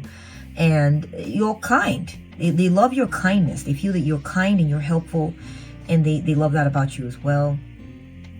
I'm getting that you may have helped them once, or you may have, you've helped them, you've been friendly towards them, I'm getting like maybe they showed up at a party or showed up at an event and they were feeling self-conscious, they were feeling shy, and you kind of helped pull them out, and help them feel comfortable, and you were helpful towards them. You tuned into what they needed, and you got in there, you got involved in their situation, and they love this about you. I feel like they also love about you, pal, too. There's a certain simplicity to you. It's like you're down to honoring, maybe it's as basic as honoring your inner child. Okay, you honor your inner child. Okay, so as an example, say when you were growing up, you liked to play with Play-Doh, right? And a lot of times when we all play with Play-Doh as we grow up, we kind of leave that Play-Doh behind, right? We stop doing that, you know, and maybe there's something about you, like you kept playing with Play-Doh in one form or another. Maybe you moved on to clay art, work, pottery, or something like this, and you kept playing with this tactile sensation of continuing to shape and mold things. And this is just who you are. You've always loved that. You've always loved doing that, and you've just stayed true to that as you've grown up and matured. They love this about you. They love how you're like, you honor who you are at your core, your inner child. You honor it. You play with it. This is how you play, Patu. This person loves about you that you choose activities. When you play, you choose activities that are really you. Like, you know, maybe when you were little, you loved to ride around on your bike. And today, what you do for fun is you ride your bike all around the city or in your neighborhood. You still do it. That's who you are. Or you used to love to rollerblade, and so you're still rollerblading, and that's what you do. You know, there's just something kind of childlike about the things that you like to do. They feel like your fun activities are simple, and they honor your inner child. They really, truly are putting on airs. You're not trying to be something that you're not. You know, they really love this about you. Okay, let's move on to your tarot cards. We have the 8 of Swords. Okay, so Pal2, they love that you are not caught up in your head. You're not insecure, Pal2. You're not insecure. You're not about, like, you know, being afraid what people think, what people will say, what will they think of you. You don't care. You do not care, Pal2. You honor what you think about yourself. You honor your own opinions. You honor your own perspective. You empower yourself, and you don't allow yourself to fall for what people are saying about you. If there's been some kind of scandal or something that was said about you, it doesn't bother you none. Okay, it does not bother you none, and they love this about you. Pile 2, we have the Hierophant. Okay, Pile 2, you may be a teacher, or you may be maybe you teach people how to be brave, how to be strong. They love this about you. You may be very well educated, and they also love this about you.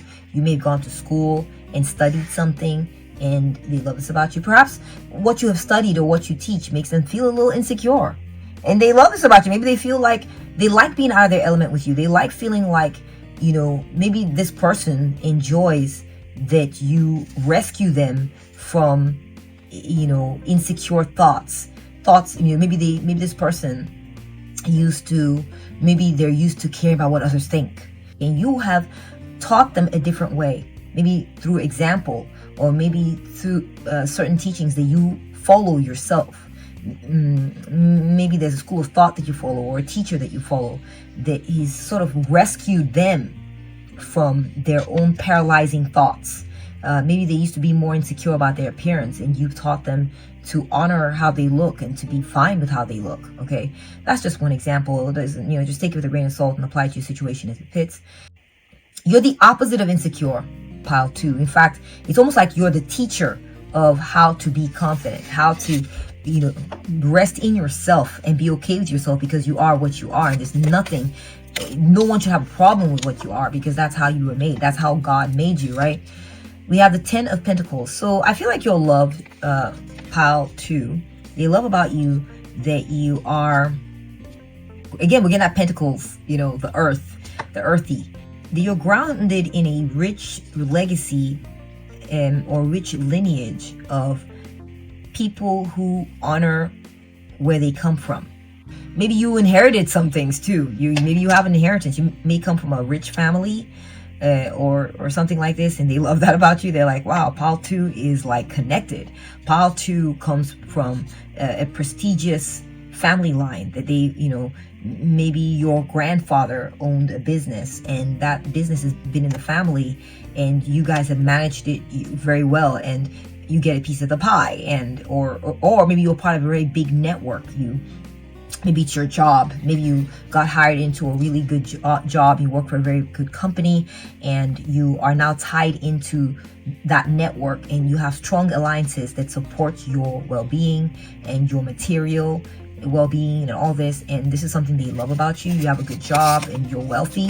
I feel like they may also love about you, pile 2, that you made some wise investments and that you come from money. That's another message coming through. We got a 6 of Pentacles. Okay, so pile 2, I feel like this person loves about you that maybe that you pay well or that you get paid well. Okay, they may also love about you that you're very charitable, you're very giving, you may give charity, or maybe you help them. This person may love that you help them financially.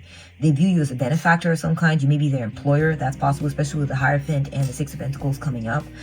They love that they work for you and that you take good care of them. They feel that you're not stingy and that you do not neglect, sort of like an expectation that because you're high up there, that you should take care of those beneath you, or those who are coming up or who don't have as much as you do. You don't neglect those people. You understand that there's a law of karma at work, and if you're doing well, that you need to spread the wealth. So this could be something that they really love about you as well. Next, we're getting the Hermit. The Hermit. Okay. So pile 2, I feel like this person, I feel like they love you. What they love about you, pile 2, is that you may like to be alone at times. You may like to be alone. Maybe you're not always in their face. That you're a guide, that you guide others, that you're introspective, that you're upper class, that you're high upscale, that you're way up there, pile 2. They may love your age. Maybe you're mature in spirit or mature in age, and they love that about you. Yes, there are people who love it when you're older, or love when you're advanced in something. You may be an expert at something, and they love this about you. Maybe you're an expert in investments, teaching people how to invest their money, or you're an expert in teaching people something, or showing people the light. You may be a teacher. Again, I'm getting that teacher vibe, that you may teach something. It could be spiritual, it could be financial in nature, it could be maybe practical in nature as well, like how to fix your home, or how to, maybe you're a spiritual teacher. Maybe you're, a spiritual guide or something. Maybe you guided them. You've taught them certain spiritual truths, and maybe they come to you for guidance, and they come to you to help them understand what's happening in their lives. Maybe you're a doctor. Maybe you're a high-level professional, and you may be a lawyer or a doctor or something like this, and they really love this about you. Okay, maybe an engineer, and you've been doing this for a while, or you're just an expert at something. We have the Chariot. Okay, what do they love about you? I feel like this person maybe feels like you've accepted yourself too. Maybe you used to be insecure or something, and you've now accepted yourself, and this is something they really love about you. I'm still trying to understand this energy here. Give me a moment. I'm trying to tune in here. Yeah, this person feels that you're very analytical, Yeah, I feel like this person, what they love about you is that you make people feel nervous. You make people feel insecure. Maybe some people feel insecure around you or something, and they really like this. Maybe they like feeling like being linked with you. If they are linked with you, if they're in a relationship with you, then this person likes that you make other people feel powerless. Maybe you increase their status, and they like this. They like the way it limits others' bad behavior, or if they want to try to cause problems, they feel limited because you're in their life. Okay, that you shut other people up with your accomplishments, your stuff that's going on. Okay, they also feel like you may have rescued them. Yeah, I feel like this person feels like you rescued them from certain situations that may be dire, or something like this. That you're a savior. You're a savior of sorts. Pile 2. That's a message coming in for some of you. It doesn't have to be resonant for all. It's for the group too. So whichever resonates, go with it. And if it doesn't resonate, leave it for the rest. Because there may be a story there too. I feel like you literally may have rescued this person from dire straits, or a situation where they felt insecure, like they didn't have anything or have something in particular, and you maybe taught them something through spirituality. You taught them to get away from feeling insecure, and made them feel empowered by the religion or spiritual beliefs that you taught them. And this has strengthened and boosted them and made them feel included, made them feel like they're a part of things, made them feel like they're taken care of, made them feel like they're guided, and they love this about you. Pile 2. Okay? All right, so let's go ahead and take a look at your oracle cards. Let us begin there. We have Solitude. Move this up a little bit. Solitude. Okay. Remember I picked up on, yeah, the Hermit, that you like to be alone. This person loves about you that you like to be alone, and that you are a great studier. You like to study, read, and acquire knowledge. Okay. You are like, I see the glasses, the books. You're a nerd. Yeah. This person loves about you that you're a nerd. Let me make sure about the usage of that word. Hold on. Yeah, someone who's extremely enthusiastic and knowledgeable about certain subjects. You can skip the part where it's socially awkward and unstylish. That's not what I'm saying. I'm talking about the aspect of nerd where you're you're bookish. Pile 2. You studied a lot. Perhaps maybe you don't read a lot now these days, but you studied a lot to get to where you are. You've acquired a lot of knowledge, okay? You're well read, you're well studied. And this is something this person loves about you. You may be an appreciator of art. You may be an appreciator of art, and they really like this about you as well. You may have very nice surroundings or good furniture, and they love this about you. They love your taste. Next, we are getting the Mirror. Know thyself, self-examination, seeing who you really are. Yeah, and I got that you're very introspective. Yeah, I got that you're very introspective. And this person loves this about you. They feel like you studied certain things. They feel like when they're talking to you, they're not talking to someone who barely knows anything in this world, okay? It's the opposite, okay? This person loves about you that you have looked into the mirror, you know who you are, and you're not just doing it from a limited knowledge base. You're doing it from the knowledge base of you have read all the different schools of thoughts, ideas. You're exposed, Pile 2, to a lot of different ways of thinking and a lot of different knowledge bases, if you will. And you have acquired so much knowledge. So you're not just looking at yourself from an interest, viewing yourself from a naive or limited point of view. You're looking at yourself and inspecting yourself from a very rich and knowledgeable database. And so you're able to look at yourself and go, okay, what tweaks do I need to make? Where am I wrong? What's going on? And you can, how good am I? What do I need to change or fix? And you're able to do so very competently. You're able to make these decisions and tweaks and assessments very knowledgeably. And they really enjoy and love this about you, Pile 2. They'll actually love too that you do take time out to study yourself and improve yourself and do more to raise who you are to higher and higher levels. Pile 2.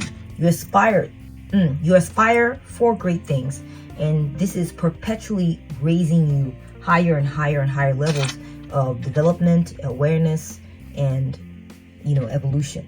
Okay, this is something they love about you. Next, we're getting the Barbie Western Barbie. Ooh, okay, you may be from the West.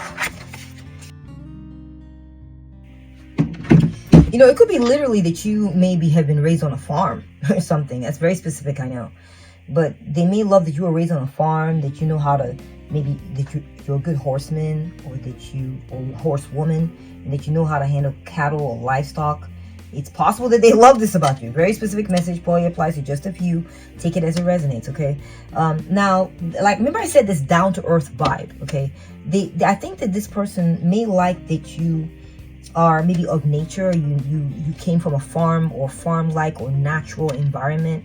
This could be something they love about you. I'm also getting that they may love about you that you're very skilled. You might be very skilled at something, Patu, very. I'm seeing like someone here being skilled with a rope, like a lasso, and knowing how to use it to wrangle people, and even wrangle horses or whatever, or cows, and even wrangle themselves, right? You see, and maybe jump rope and skip rope in and out of it. Listen, pile 2, this person loves that you are very, very knowledgeable of yourself. You're very skilled. You know how to do certain things most other people cannot do. Okay, that's the truth of the matter. Okay, pile 2, they just are smitten with this in you. They feel that you may also be very adroit or very like quick on your feet. This is something they love about you, that you know you may be very physical or athletic. You may be a great dancer. You may they may also love the way you dress. There's something maybe about the way that you dress. Maybe you dress modestly and they like this, you know, because we're getting with the Hierophant and the Hermit, see sort of these appropriate energies. And even with the Ten of Pentacles here, we got someone here who's clothed, you know, everything. This is not a lot of exposed skin. I mean, we got the mermaid. You can't really help that. A mermaid usually has exposed skin, but even here, there's flowers covering the chest. So there's just this very modest energy about you. You like to keep things modest, and this person loves this about you, pile 2. You're not flashy. You're not flashy. I'm getting, again, this quiet wealth or quiet sophistication. Your value is inside. You don't need to be flashy. You don't need to bare your skin. You don't need, you know, like everything. Even here where this woman's wearing something very sexy, there's still this, like, you know, like lingerie, or look sort of like this gown, a sheer gown that's on top of that, so it's layered there as well. Very interesting energy. I feel like this person may also love about you that you may dress well. Actually, you dress well, pal, too. And you know, your fashions that you choose, though you are well covered, they admire the fashions that you choose, pal, too. Okay, maybe you may be picky about the kind of things that you wear, and they love that about you. They love the choices that you end up making. We have atete, which is worthiness. Wow. So, pile 2, this person loves about you that you're worthy, pile 2. This person feels like you're quality. That's really the word that keeps coming out. Wants to keep coming out. You're a quality human being, pile 2.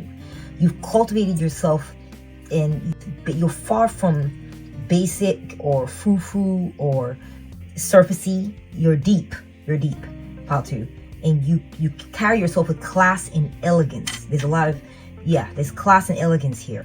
You're very appropriate. I see a tea party, and you know, knowing all the etiquettes, the appropriate etiquettes, and the things, the way to dress. Again, more elegant, and you're very sophisticated. That's what I'm going for. You're very sophisticated, refined, graceful.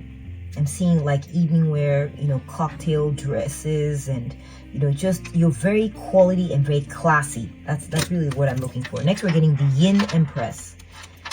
Yin Empress. Okay. So, pile 2, I feel like this person loves you. You are like the ultimate archetype, pile 2, of the divine feminine. Now, even if you're a guy, please bear with me, okay? Because this is not about a gender thing. There's something about you. It's like you're very, very nurturing. You're very creative. You're abundant. You nurture others. You're abundant, and you're receptive. You're receptive to them, whoever this person is. You're receptive to others. You allow things to be. You allow things to come to rest where they want to rest at. And you're the ultimate when it comes to people feeling like they're at peace around you. Okay, and you nurture everyone's energy. It's like, you know, think of the earth, right? And how the earth, everything comes to rest in the earth. If there's a seed that comes to rest in the earth, it's going to rest in the earth, take root, and be nurtured by the earth. You know, the earth channels water and nutrients and everything to that seed. The seed grows.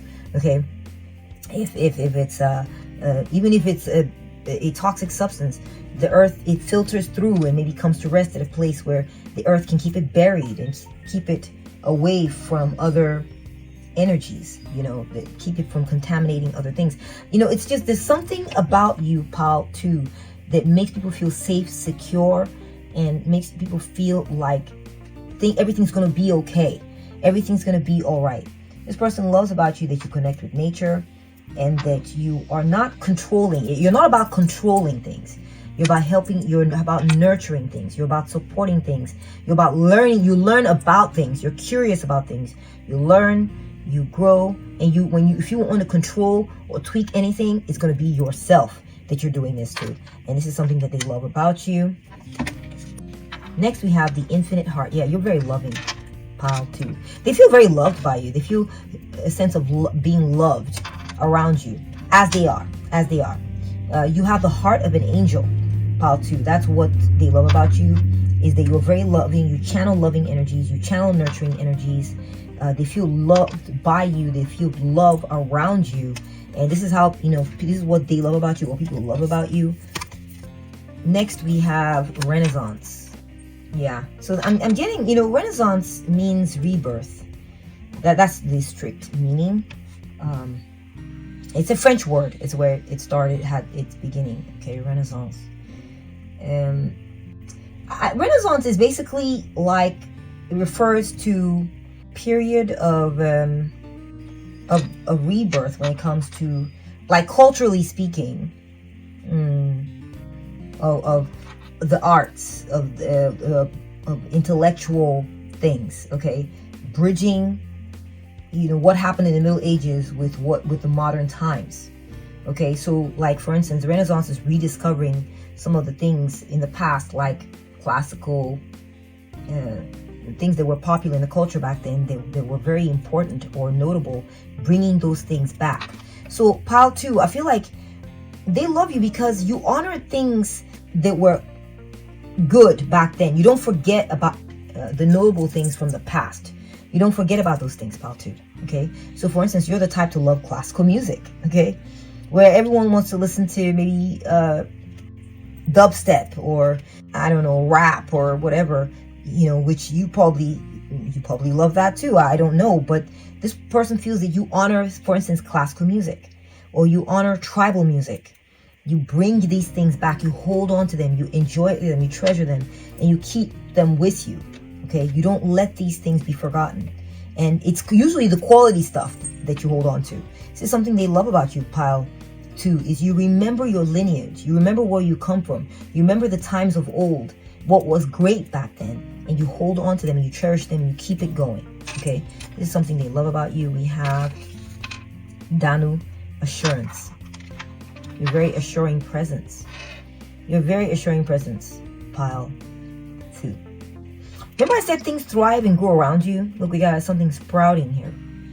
You water things. You can see that here in the atete, worthiness. You're watering things. You water everyone's cup.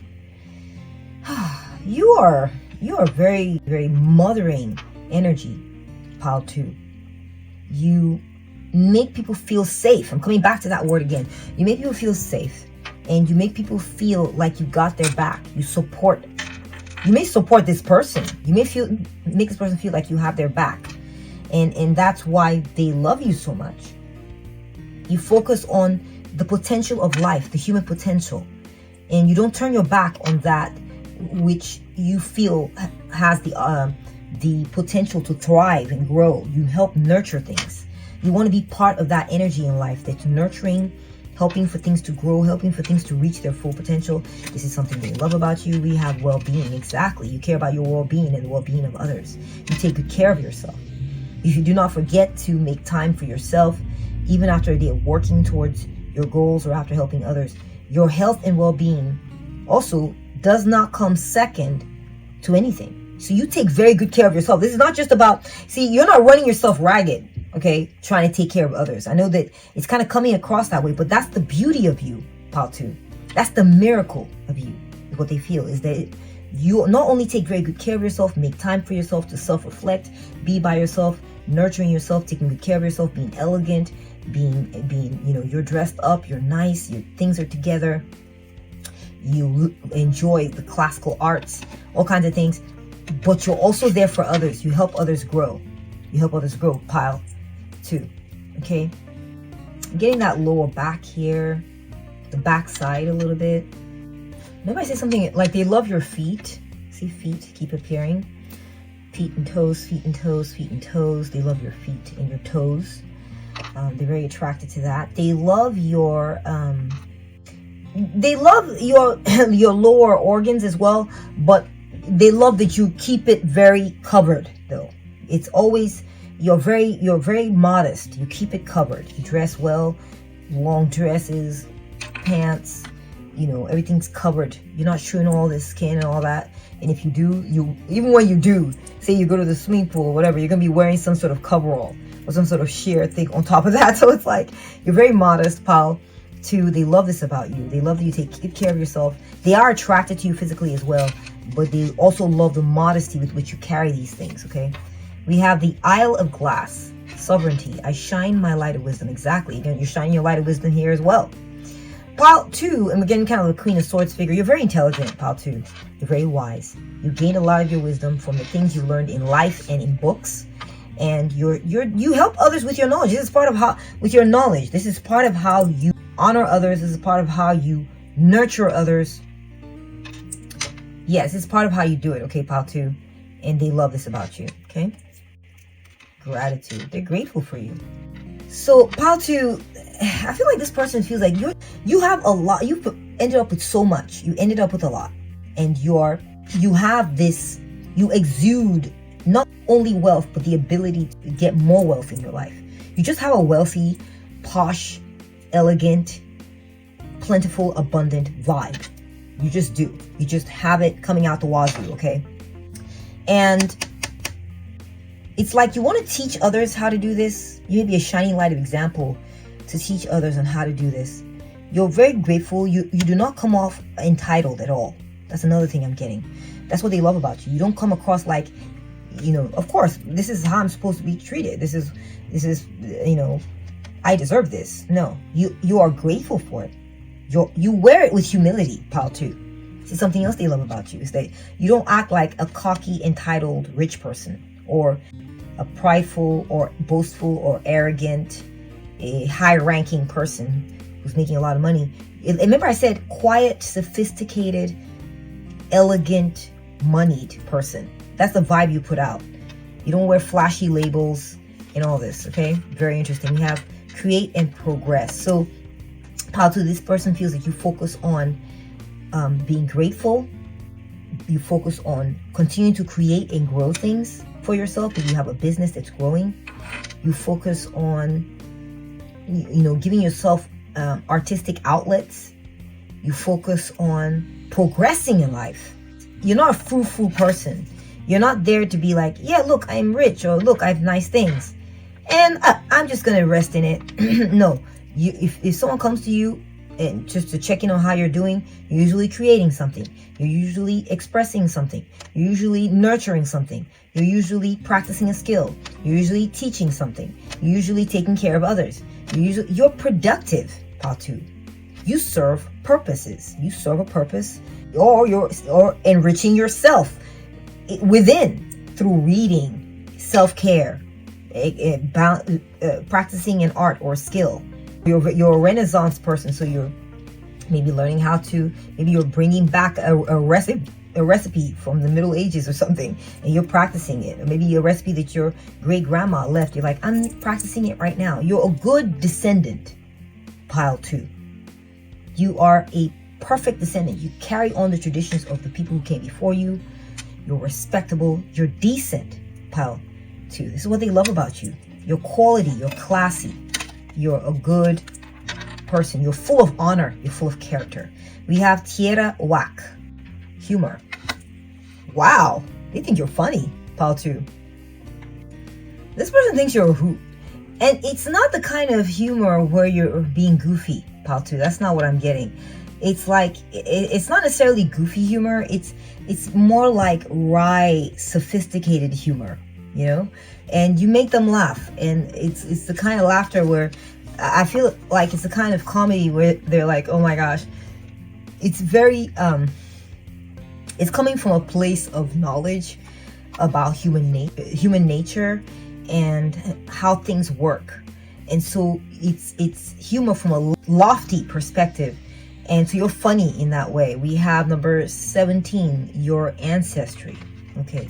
Remember I said you're about honoring your ancestry, pal too? You're about honoring, you honor certain traditions. If your great grandmother, if they were burning incense at night, every night, this is part of how you do it, your culture. I don't know what culture you may be from, pal too. It's gonna be different for each of you.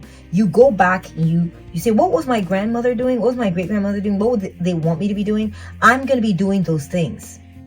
And it's like, you know, you do it with flair, pal too. You do it with flair. You may even think that some of it is not even necessary, but you do it anyway because you humor your ancestors. That's another message coming through, pal too. Well, you humor them, you know. Humor is not just laughing or laughter, okay? It can be when you humor someone, it can be that you're indulging someone in something, okay? You're indulging or pampering someone or something. You know, the Hermit is a card of the grandparents as well. This can be, because usually it's an aged person with a mustache, with a beard, an elderly person. So you humor your elders, okay? You indulge your ancestors. You're like, I may not think that it's as necessary these days what they were doing back then, but I'm going to do it anyway because that's what they would have wanted.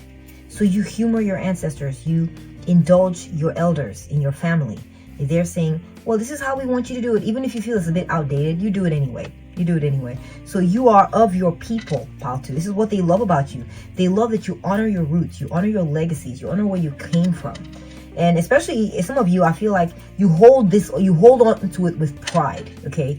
You honor it, you value where you come from. And for some of you, you may even have a legacy, or you may even be inheriting like property, lands. And so it's even more important, you feel, for you to honor their traditions and their perspectives because of what you're getting from it.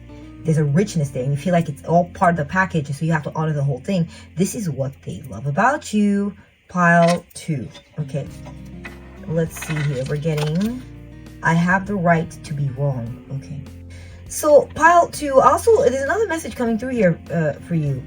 So something they love about you, pile 2, is that you do think that some of these traditions are funny. You do, and you sometimes you kind of make fun of it a little bit, and you don't honor everything. You know, you're not slavish. You are honorable, but you're not slavish. So there may be some things that you feel like maybe they feel like you do wrong, or there's some traditions that you break. You know, you can see something broken here. So you break it away from certain traditions, or break away from some things that your elders are saying, but not all of it, pal 2. You are choosy about which ones that you break away from, because you are the new generation, right? You do get to make some calls based on the modern world that we live in. You're making some calls based on that. And so they love that you're able to make this distinction, and you make these judgment calls. And so you feel like you have a right to be able to break certain traditions, and you do, but you also honor certain traditions. You humor certain traditions. But in some of y'all's cases, I feel like, you know, I'm just getting this vibe like, you may go out partying and you wear makeup and you wear some of the cool hip clothes that everybody else is wearing, and you know, you fit in with your mates and your peeps.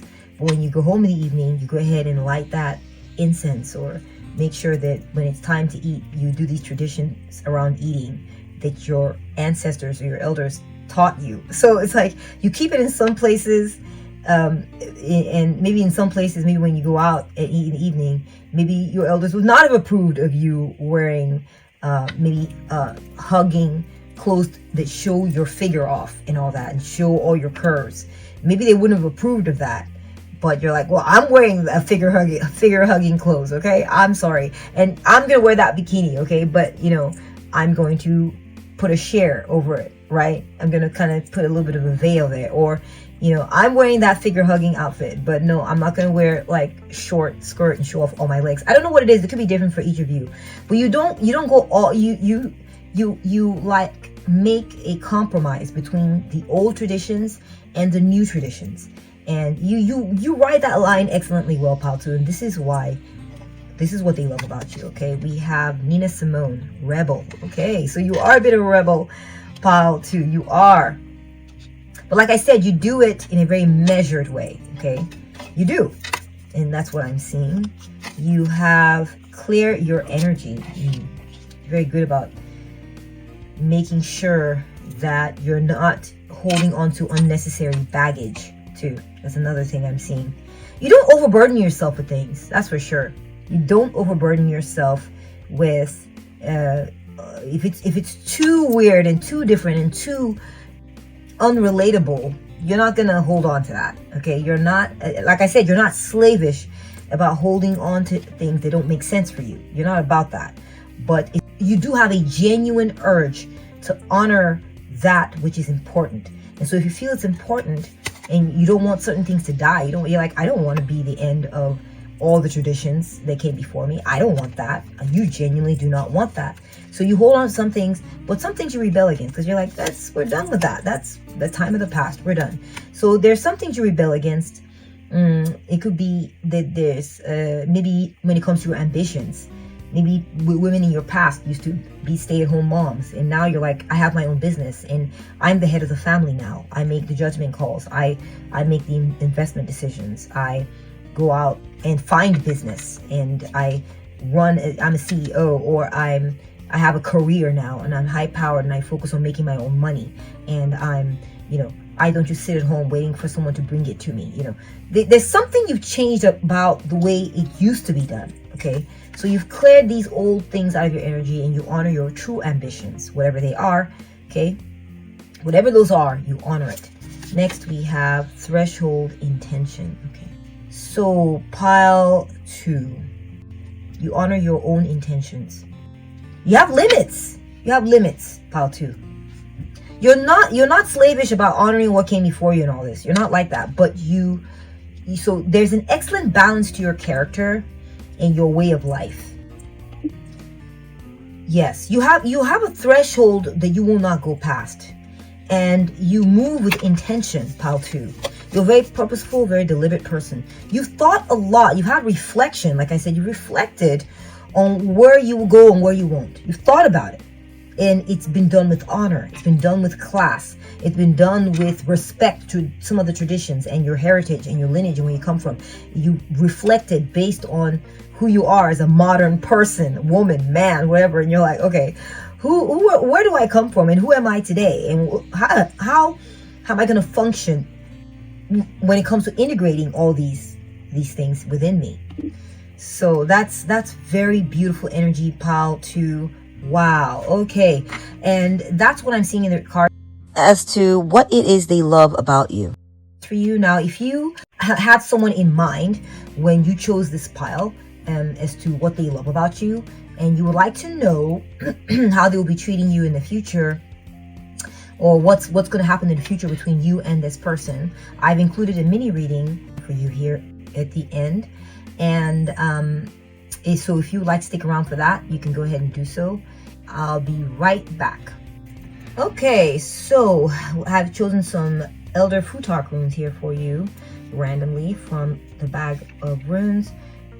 We're getting Sowilo, now these, Sowilo, now these, and Yero.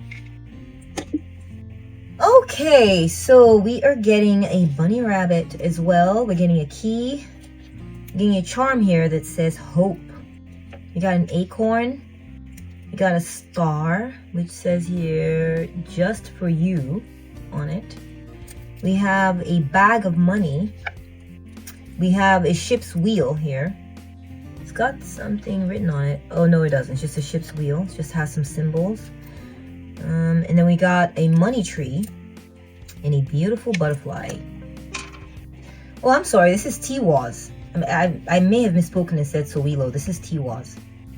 So I feel like this person is going to treat you like a winner in the future. They're going to be very strong. They may compete against you some, or compete with you, okay? They're going to want to prove their strength to you, or prove their strength against you possibly. Just take it as it resonates. They are going to... I'm getting some hard energies here, Paltu. I'm going to be honest. I feel like this person... They're going to be very patient with you as they deal with some challenges. There's going to be some challenges where they're going to be strong, and then they're going to be patient as they work through these challenges with you. I feel like you might be in a competitive situation with this person, or y'all are working through life. Maybe they're competing against you. That's possible. Or maybe they're going to be learning. They're going to be learning for sure from these situations with you. They're going to treat you like a warrior, or treat you like someone who's very successful. They may also be wanting to learn from you. That's another possible message coming through here. We're now getting...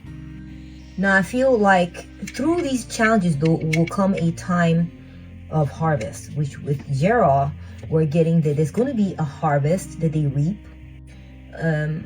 They're going to reap some rewards, or there's going to be some sort of justice or karma. So I'm getting like, there's going to be a time of challenge and competition, and then eventually there's going to be some sort of reward from this person. Perhaps you're going to be working with this person through some project or something like this, and then they will reward you for it once you have learned from it and overcome these challenges. It's going to be maybe a time of profit, or a time of acknowledgement, or something like this. Okay, this is how they're going to treat you in the future. Very interesting energy coming through for you, pile 2. So as far as in the future, how will this person be treating you, or what kind of energies can you expect from this person? I get that this person, if it's romantic, there's going to be like a lot of intimacy with this person, possibly. It could be also a time of abundance where there's money coming in. Okay, they could be giving you something, or giving you money, or something like this. Okay, they're also going to give you access. I feel like this person's going to give you access to something.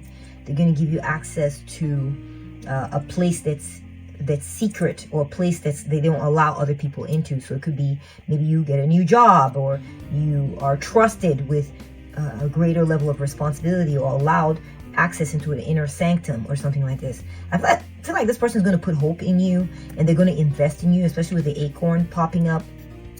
They're going to invest in you, and they're going to make you a shining star. They're going to have their hopes in you. Again, with the star coming up, they're going to be like, you know what? I've chosen you. Says it just for you. I've decided that I'm going to choose you, Pile 2. I'm going to focus on you as the one to put hope in. And so they're good. I'm seeing a lot of like energies of wanting to invest in you intimacy wise, and invest in you when it comes to trust, and invest in you when it comes to putting hopes in you, and invest in you money wise as well. I feel like this person's going to view you as a sure thing when it comes to like who to store their money with, who to spend money on. They feel like they're going to be rewarded for it. That's kind of like how they're feeling. It's like, this is going to lead me down a good path. If I invest in Pile 2, something good is going to come of this, and this is what they're going to be doing with you. I feel like they're going to want to take control of the situation. They're going to want to steer you in a certain direction, perhaps towards transformations, towards certain changes. They're going to want to steer maybe this connection with you towards an evolution. They're not going to want it to stay stagnant. They're going to want it to become something greater, something more. And that's what I'm seeing in the runes and charms for you here today, Pile 2, as far as what to expect in the future in this connection. I hope you've enjoyed this reading. If you did, please give it a thumbs up. If it resonated for you, please give it a thumbs up. Thank you so much for watching. And please tell me, where are you watching from? What part of the world? And share your story with me. I'd love to hear about you, and I'd love to chat. Take good care of yourself, and I'll catch up with you at the next one. Bye. Welcome to your reading, Pile 3. So what do they love about you? We're going to be taking a look at that today. You may have chosen the Buccinum Whelk, or Buccinum undatum, Seashell, or you may or may not have chosen Scorpio, Capricorn, and Aquarius. All right, let's go ahead and do an energy check here on you, pile 3. Let's see what they love about you, shall we? Let me see what I'm picking up on here before we begin.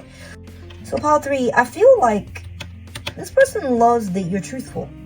Yeah, this person loves that you're truthful, that you come clean with them on things. Okay, maybe you came clean with them about something in particular, or these people, they love that you speak the truth, or that you came clean with them about something.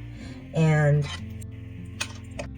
yeah, you may come clean to them or confessed something to them, and they love this about you. Maybe you confess to them that you like them, or you confess to them something that they suspected about you, and they love that you're being transparent with them. There could be something that they love about you that's coming through. Or it could be the other way around. Maybe they feel that they can come clean to you and confess to you and tell you their deepest secrets, and like you're a safe space for that. Maybe this is why they love you. That's another message coming through. I feel like this person they love about you that you are energetic, that you've increased your energy in some type of way. Maybe you become more active about something, or become more proactive about something. You may have started a business venture. You may have taken yourself in hand and chosen to overcome like some challenge in your life, maybe an addiction or some sort of, you'll become more proactive on removing something or getting rid of something that wasn't good for you. Or maybe it's the other way around, and you helped them overcome an addiction, or help them get something dark or negative out of their lives, and they love you for this. You're just generally successful, and this is what they love about you. They also feel like you may have made like some sort of property deal. This is very specific, but you may have made some sort of property deal, and they love this about you. They love that you are handling certain legal matters very well right now. Or maybe you're really good at handling legal matters or something like this. You're very creative about how you deal with the issues in your life.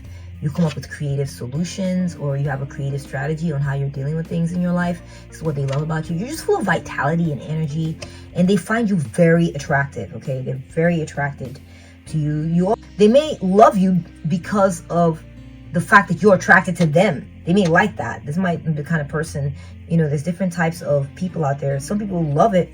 If they feel like you're attracted to them, they'll love you for that, okay? So it could be that, could be what's going on there. That's a possibility. Take the messages as they resonate, please. This person also loves you. They love you because you are very fruitful. You're abundant. It doesn't have to be just money. It doesn't have to be just money. It could be like just whatever you touch seems to grow or flower. You may have a green thumb, or you may be good at getting things to start moving. You'll have that. You may have a green thumb with a Midas touch, or you may be also very healing. You may be into herbs, maybe into healing through natural substances, and they may love that about you. They feel that just growth and success come with you, and emotional healing too. You're maybe very good at healing people's emotions, including your own. Maybe you have a very good emotional IQ, and they really enjoy this about you. You may feel that you have very peaceful, healing vibes. Like you're getting healing. You may have healed yourself, or you may be healing them, or you may have healed them, or you may be a good healer. You may be in the healing profession. You may be a nurse or a doctor, or just some sort of a healer of some kind. You may be a psychotherapist. You may be an emotional healer. You may be a counselor. Just a healer. You heal things. You heal situations. They may love you because of this. Maybe you healed a rift between you and them, or something was healed, and that's why they love you. Or you help them heal a relationship in their lives, and this is another reason they love you.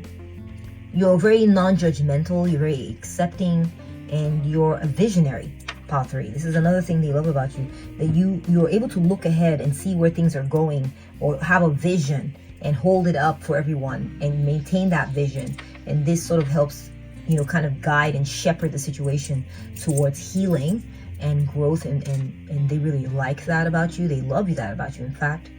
They feel you have a very rich imagination.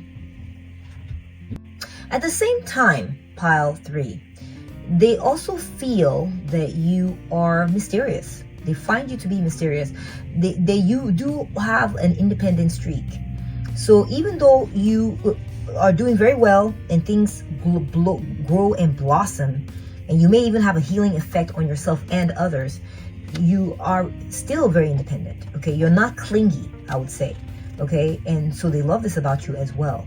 So it's like you're a force for growth and healing in the world. At the same time, you're not sapping and draining everything around you, or them anyway. And they love this about you. They love how intuitive you are. We kind of picked up on that also earlier. Maybe this is tied into your healing abilities, is you're able to sort of suss things out. You kind of have some suspicions at times that are correct, okay? And this is something they love about you. So they also feel that you're very practical, you're very intelligent, and you're reliable. You're reliable. You're someone they can rely on. So it's like, and it's a very good vibe, honestly, Pal 3, because it's one of those things where they feel like they can rely on you. And even though they do rely on you and have relied on you, or feel that you are reliable, they don't feel that it's not a tit for tat with you. You're not looking to be like, all right, where's mine now? I'm looking to collect. I helped you the other day. Where's my help now? Like, you're not like that. You're actually very independent. You take very good care of yourself. You're just there to help out. And they love that you're there's no catch with you, really. Okay. If you help, they don't got to worry about, oh my gosh, I owe this big debt to Pal 3 and I got to make sure I come through for Pal 3. You don't have this energy where you're like, you're exacting and wanting that back. It's not the scales for you. It's got to be paid back. It's got to come back. It's not like that. And maybe this is kind of why they love this about you. They don't owe you. And this is what they love about you. You're very unique. You're very unlike others. Most people, I guess, would expect that, okay, you owe me. Most people would expect that, and you don't. And so they find this to be a very rare and unique trait in you. They find you to be very tolerant of them and others, and tolerant of things in them. They feel that, though you are independent, you're also sociable. You're not like independent and aloof to the point where when people talk to you, they're like, man, Pal 3 is just weird. You can't even say hi or have a conversation or nothing. They're just all about themselves. You're balanced. So you're not clingy, but you're sociable and you're friendly and you're tolerant of others. But you're also independent. So they love this balance in you, Pal 3. That you're there to be part of the network, but you're not there to use, abuse, or cling to and drain the network. You know what I'm saying? So they really love this about you. Wow, beautiful energy, Pal 3. Okay, let's go ahead and take a look at your tarot cards. I'll be right back. Okay, let's take a look. Oh, let's start from the back here. The 6 of Air. Yeah, you help people move through. Yeah, you're helpful, Pal 3. You assist others in moving through negative situations. Maybe you've assisted them to come through times of defeat in their lives and help move them through to a calmer waters. Okay, your guide, and you assist others in moving from treacherous times towards calmer, more peaceful times. You aid others. You shine the light to help others, get them out of bad situations even. Maybe you help them with this, and that's what they love about you. You've been of great assistance to them. You've helped them transition and leave behind that which was, not good, okay? You help them move forward and move on. In some cases, for some of you, they love about you that you have moved on from bad situations in your life. You don't cling to bad things. You move forward. And you've let some things go that were not serving you or serving your situation, or that was not good for you or good for other people in your life. We have the 10 of Water. So Pal 3, I feel they love you because you're about harmony. Yeah, you're about harmony. Okay, you are happy.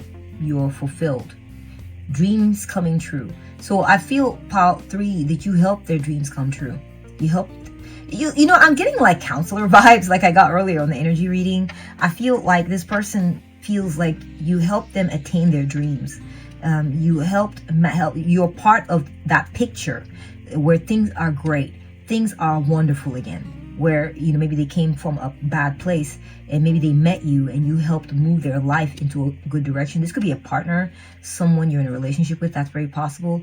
Or it could be someone that you helped out and you pulled them into a happier life for themselves or happier life with you.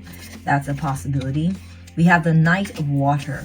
So possibly this person loves you because what they love about you is that you pursue the things you love.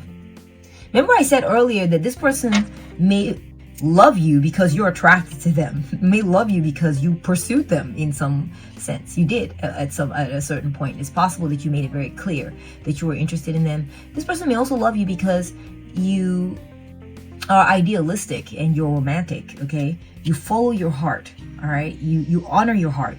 You're not all about maybe, as an example, oh, well, I've got to be very practical. So the person I'm going to be with is Mr. or Mrs. XYZ because they work for a good company and they'll be able to help me take care of my babies.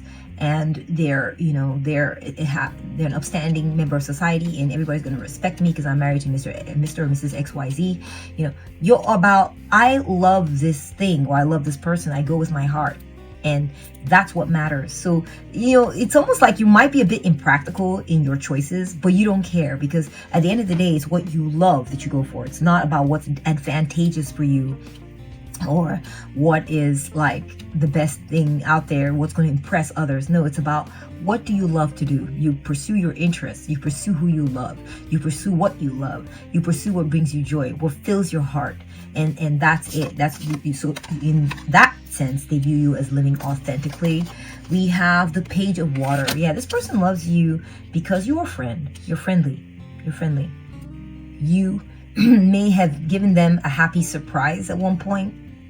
They love you because you're a dreamer. Your heart is big and you are sensitive to them. You're sensitive to people. You're sweet. You're kind. Okay. I do get that vibe. Like you help people feel good.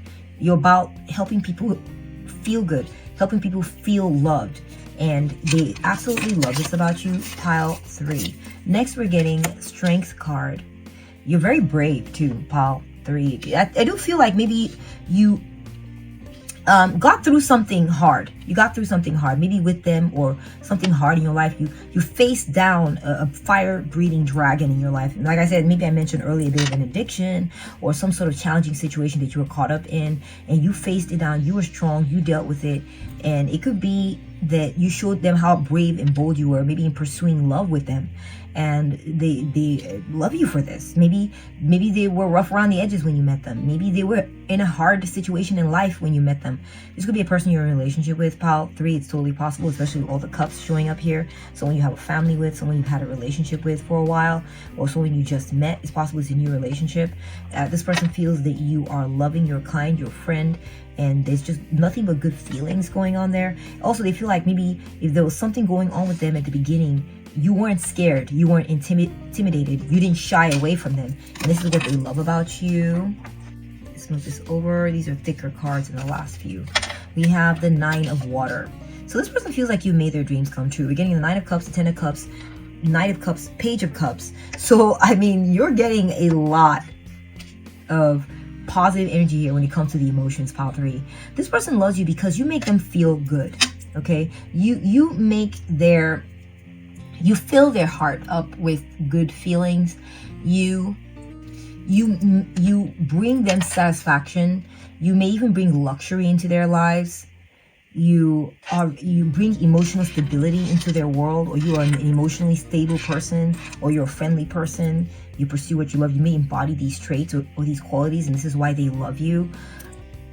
Wow, Pile 3. This person just feels like you're a feel-good kind of person, and you bring feel-good energy into their world, and this is what they love about you, okay? Fascinating. Okay, let's take a look at your oracle cards. Be right back.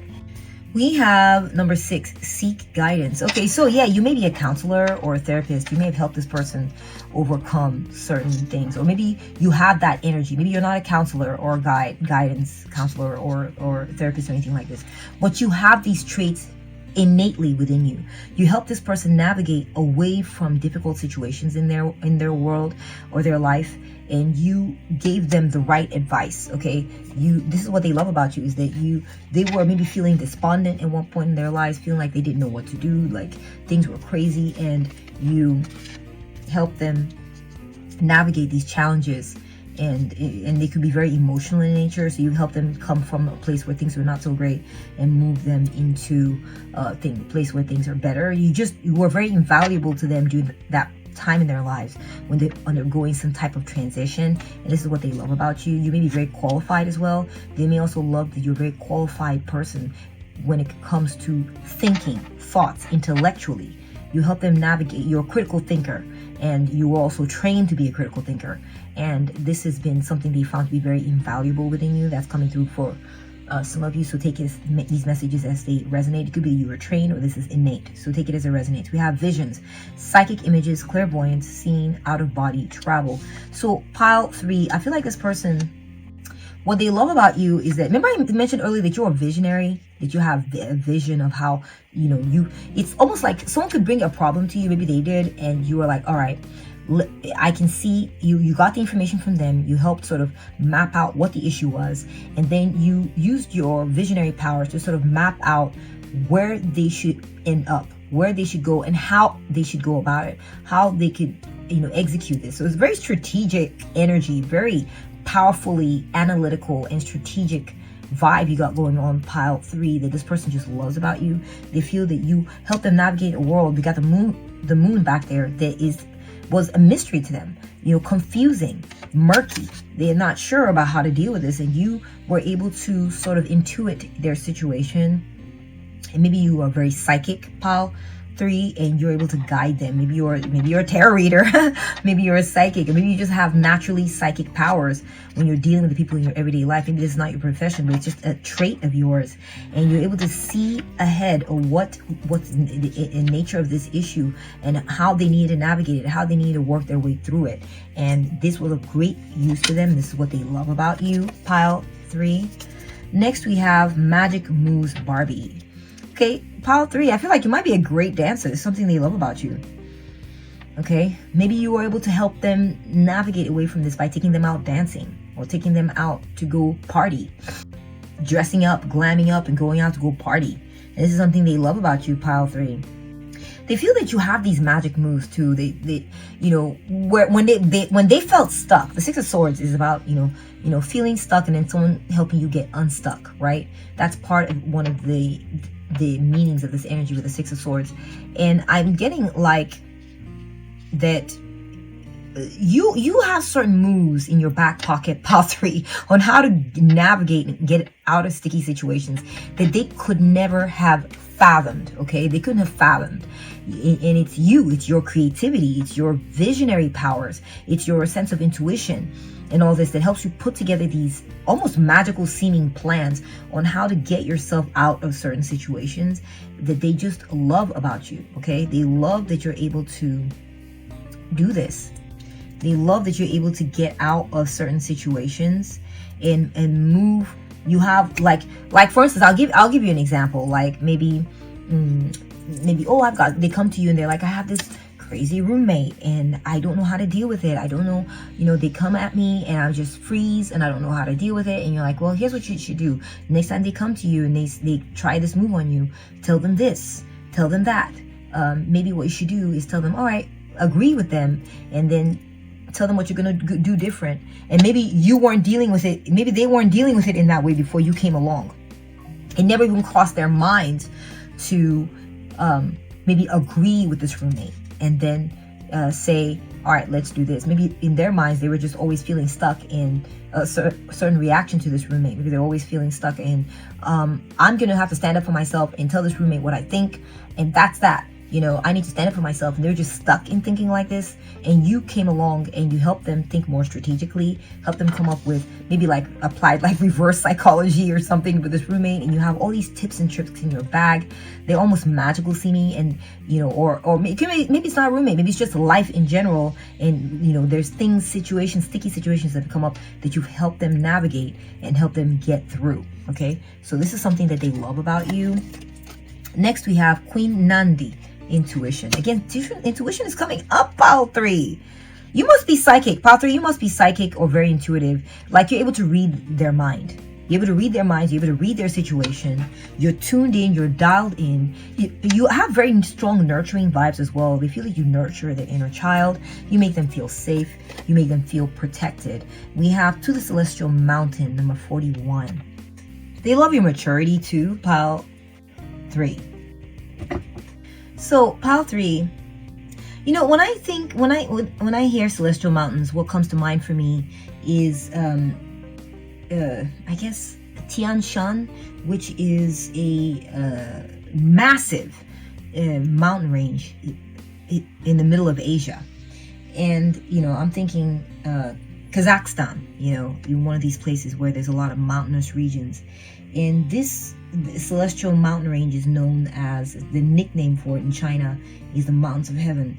And they are famous for the snowy peaks, right, on the top of these mountain ranges out in the middle of Kazakhstan or Uzbekistan, right? So these places. One of my favorite singers is from that region, which is part of why I know this. His name is Dimash.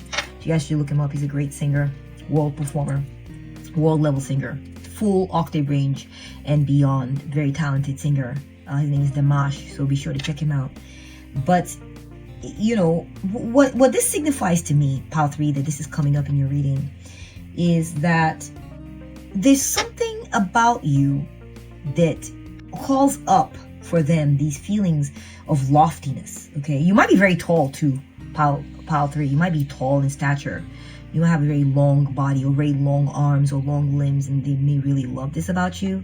Yeah, I'm getting arms, like long arms, long graceful arms, or slender arms, or strong arms, or just, I'm getting arms, a lot of arms. We got arms here, we got arms are exposed here, we got arms. They love your arms, Pile 3. They may also love your ability. It could be your womb. I feel like your womb is coming up too. Maybe they love your ability to give birth to children. Maybe they love how fertile you are. I'm seeing a mother and a child here. And then the 10 of Cups can signify a happy family life. Okay, so this may be someone you're with, and maybe you have children with this person, or maybe they want to have children with you, and maybe they haven't talked about this yet, I don't know. But, you know, they just love your ability to be able to maybe conceive or bring children into the world. That's a possibility. Very specific message. Take it only if it resonates. Yeah, another thing I feel like they love about you, Pile 3, is your joints. I'm kind of feeling pulled to talk about your body real quick. Your elbows, your knees, you know, I don't know what it is, but like your shoulders, your knees, your elbows, it kind of pulls their attention. They love looking at your, look, I'm seeing the shoulders, the elbows, the shoulders, the elbows, shoulders, elbows, the arms in general really call their attention. They think you have very graceful, beautiful looking arms and shoulders. Now I'm getting also calves, shins, ankles. So yeah, they love your appendages. They love your arms, your legs. They feel your arms and legs are very beautiful, Pile 3. That's something I'm feeling called to say, especially with the stature and the loftiness and the length, the height and the grandeur of the celestial mountains, Tian Shan, in the middle of China, in the middle of Asia. That height, that length of arms is coming through also. You don't even have to be tall, Pile 3. You could just have very graceful, slender limbs that really calls to them and pulls their attention. There's something about you. I feel like they look up to you, Pile 3. This person may look up to you and feel inspired by your spiritual wisdom and your spiritual capacities. And they may look up to you as like, oh my gosh, I'm not on that level with Pile 3. Pile 3 is up there when it comes to how connected they are to source, their intuition, they're connected, you know, at the top of the mountain ranges is the ice peaks, right? Where the ice peaks melt and come down, you know, they're glaciers, right? The mountains hold glaciers. And these are vital, you know, water sources for, you know, down in the valleys and the regions, and they feel like they're in the valleys, so they feel like your spiritual wisdom is sort of melted down. You melt down your spiritual wisdom and sprinkle it on them and help them and to help navigate and traverse this world's challenges. And so they really look up to you for sustenance in that way, and this is part of why they love you. They feel like you're very generous and you're very giving, and you know, you're a fountain of wisdom. We have the little things. Notice the blessings that surround you. Pile 3, they really love you because of all the things that you bring to the table. They really do. They feel like you give them spiritual messages. You're a channeler, possibly. You may not even realize it, but you're a channeler, Pile 3. You say things to them that wake them up, that you trigger evolution in them. You trigger transformations. And, you know, they look to you for spiritual food and sustenance, and to be guided. They feel that you're always you know, I'm seeing the infinity sign of the lemniscate here, which is implying a never ending and enjoying source of, you know, something. Okay. And, you know, and here I'm seeing there's some runes popping up here, which is very interesting, because I was going to do a rune reading at the end of this, saying how they, you know, what's to be expected in the future with this person. If you have someone in mind when you came to this reading, saying what do they love about me, I was going to do a mini reading at the end, kind of talking about what to expect in the future from this connection, how are things going to go in the future. Just a little mini reading, just a little bonus reading to add at the end there. But what I'm getting here is that they're very grateful for you, Pile 3.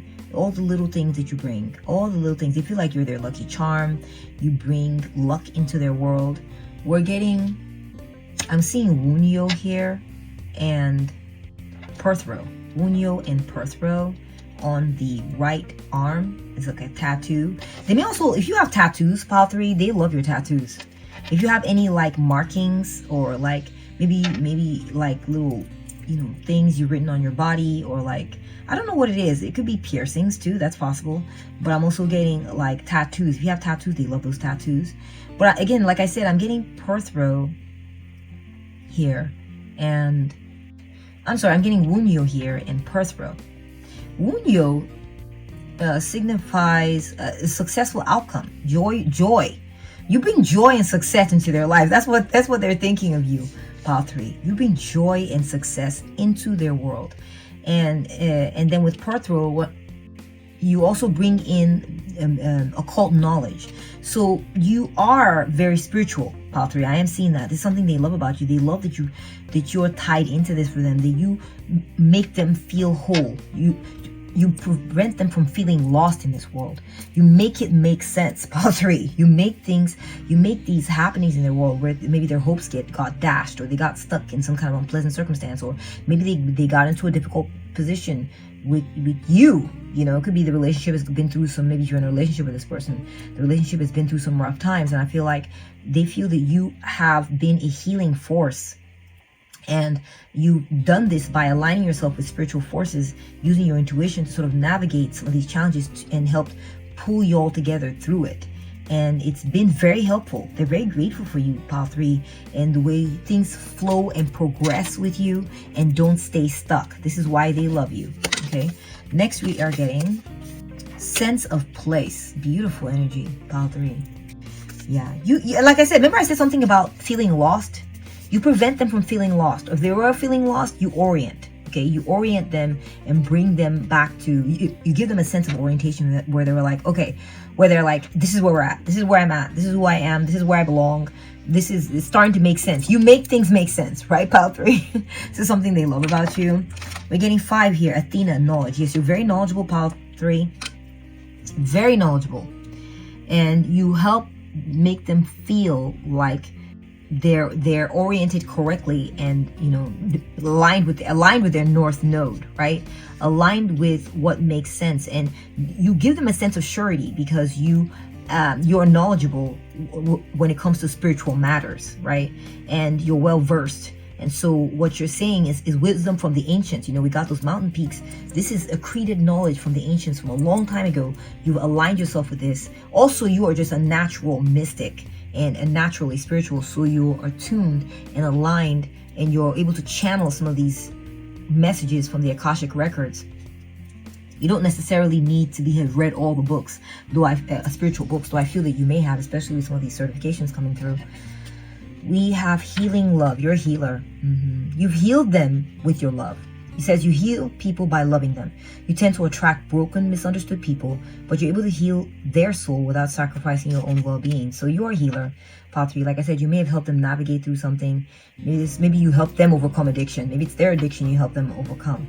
This person may be a broken soul, or broken souls or spirits are attracted to you because they can tell that you can help navigate them correctly, orient them. Because a lot of times when drugs is sought out or addictions is sought out and we're out of balance, it's because we need guidance. We're needing to anchor ourselves to something. We didn't find the right things to anchor ourselves to when we were feeling lost. So we found a drug or a substance, and that provided some sort of makeshift temporary anchoring that's not healthy, of course. And so maybe you've replaced this drug. For some of y'all, you've replaced this drug. in a healthy way, of course. And this is why they love you. Yeah, I just feel like you're a healer. You're a natural healer. Or you may be a professional healer. This could be maybe a client too. It could be platonic. Or your clients, plural. They love you because you help move them towards wholesome, happy endings, right? So anyways, but something else I'm seeing here, pile 3, is, you know, I kind of want to go back to the beginning when I said that you confess something to them or you tell them the truth about things. And this is part of why they love you. It could be that they confess to you, okay? Maybe you are the one who listens to their secrets. You might be a therapist, pile 3, or someone that they lean on to tell all these things to talk about their problems to you. You're a good ear, you're a good shoulder, you are a good guide or advisor or mentor or something like this. This is a role you kind of play in their lives, and they really, really love you for this. You heal them. You heal, not, you know, they don't have to be a broken person, but maybe their energy is a little broken, and so you heal their energy or their stance or their orientation. You help set them right. You help orient them correctly, and they're like, after talking to you or having a session with you, they're like, oh, that's exactly what I need to hear. I'm good for a while. I'm gonna go do my thing now. Pile 3 has helped correct and set me right. I'm good now. So they really get that from you. But and I feel like you do this in a very balanced way. You're not over-sacrificing yourself, pile 3. You're not an imbalanced healer. You're not giving everything you got. You're giving what they need, and you're taking care of you. So it's not a weird imbalanced energy with you, pile 3, which is really awesome. This is another reason that they love you. You don't sacrifice yourself to do it. You just only give what is needed. You have harnessed some of these wisdoms for yourself. So you're a gift to them in this way. So it could be that they confide in you. Maybe that's what it is. I was picking up on maybe that you were confiding in them or coming clean to them about something. It could be the other way around, that they're coming clean to you and they get to open up and you don't judge their energy. I saw, like, I was getting like non-judgmentalism. You don't judge them. And so this is why they love you. Interesting. Okay. Let's keep it moving here with your next oracle card.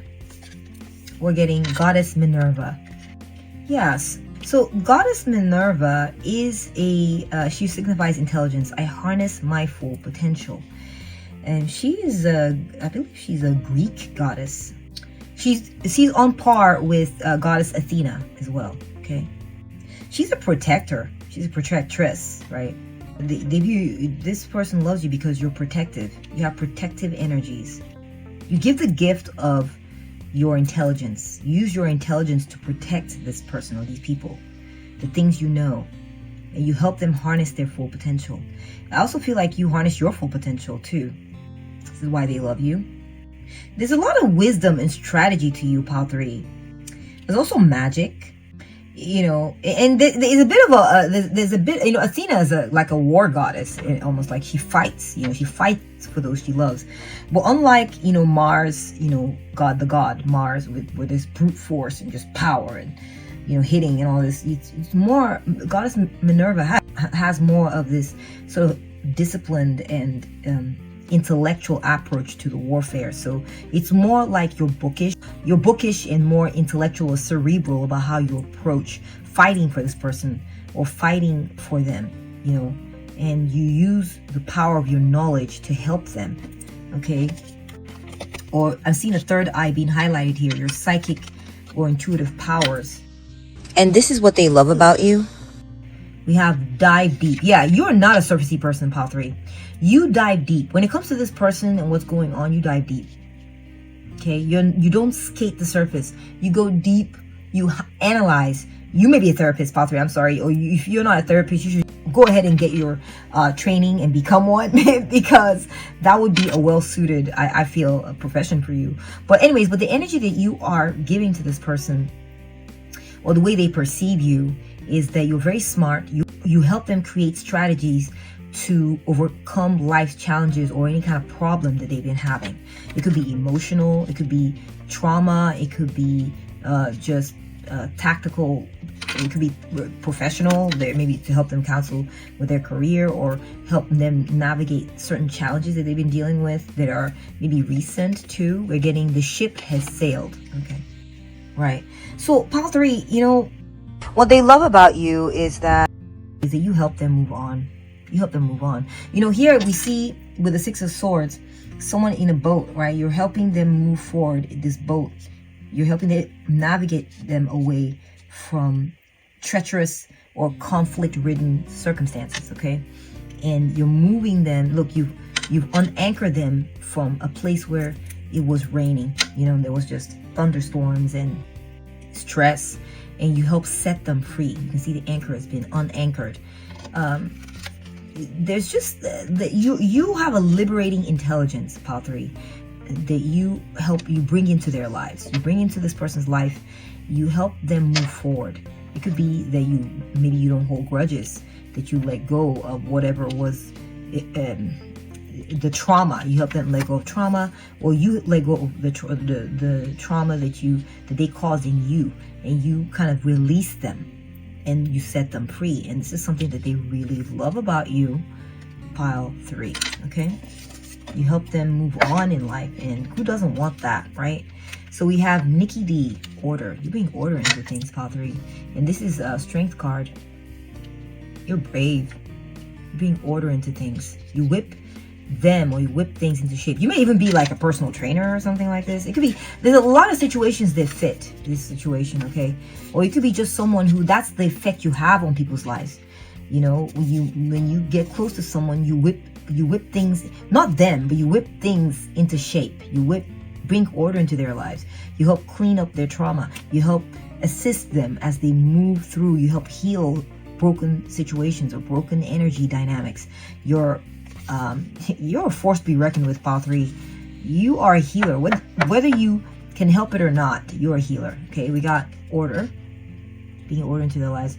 06 on your own. Yeah, I got that you are independent. You're independent. Or you help people become independent. Or you help this person become independent. Maybe they were latched on, or you know, they were hooked into an unhealthy situation. Like we're talking about, the example I gave earlier was maybe like an addiction, or to unhealthy circumstances, or people, or substances, and you help them be strong on their own, be brave and strong. And this is how you bring order into people's lives, okay, or into this person's life. We have dream. You know, there's a vision you have. You know, you help people live their dreams. You help people, you know, be strong, and help bring, like we got with Minerva, goddess Minerva, you know, order and discipline. You know, you help manifest order and discipline into their lives, and be brave as they face up. That's a tool you give them, or you help them harness as they face up to scary people or situations, or something scary in their lives, or something intimidating, and you help them manifest their dreams. And as we all know, part of manifesting your dream is, you know, you got to discipline yourself. You got to align yourself with certain forces, or certain energies, or certain order. And then this is the channels through which you can manifest your dreams more appropriately. Okay, I'm also feeling like this person loves you for that. They love you for that. Okay, they also love you because you're not an enabler, Pile 3. Okay, you're not going to be like, oh, I'm going to help you get free of this issue and everything, and you know, I'm going to help release you, and I'm going to play God in your life. Now you shall turn to me. I am your new God. You shall worship me. No, you're trying to liberate them so they can be strong on their own, Pile 3. This is what they love about you. They're realizing that it's not about you. It's about the principle of the thing, which is discipline, which is, you know, moving forward, right? Progress, moving through, making progress in your life, healing, letting go of burdens, improvements, manifesting what makes you happy, manifesting joy, wholesome, happy vibes in your life, you know, manifesting your dreams. So I feel like you're a sign of progress for them. That's why they love you. We have Serena and Venus Williams, Sisterhood. So this could be a sister of yours. You might be asking about your sister or a family member or something like this. That's a possibility. Take it as it resonates.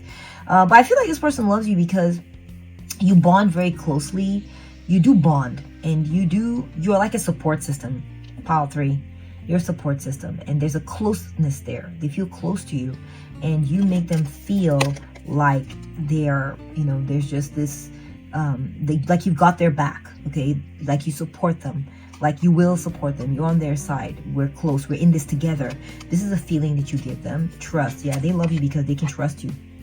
They can trust your messages. They can trust the things you have to say. They can trust you, and you help. They trust you because you help them manifest their dreams. They've seen the evidence, Pile 3. They've seen it happen right before their eyes. This is not some pipe dream. You make their dreams come true. You help them get there. Okay? You help them get there. Oops, let's block out that nudity, shall we? So we got rebel and revolutionary. So, Pile 3, like I said, you help them rebel against the status quo. You help them break free from a stronghold that was not serving them. You help them. And you help them, I feel like, I see the chain, like you just whip things into shape, It could be you're a trainer and you help them lose weight, or you help them get more health in their lives, or you're a therapist and you help them break free from addictions, or you just have this effect in their lives where you're like you could be like one of those, what is that? Those buddies like at the AA, when you become part of like Alcoholics Anonymous, you get someone called a sponsor.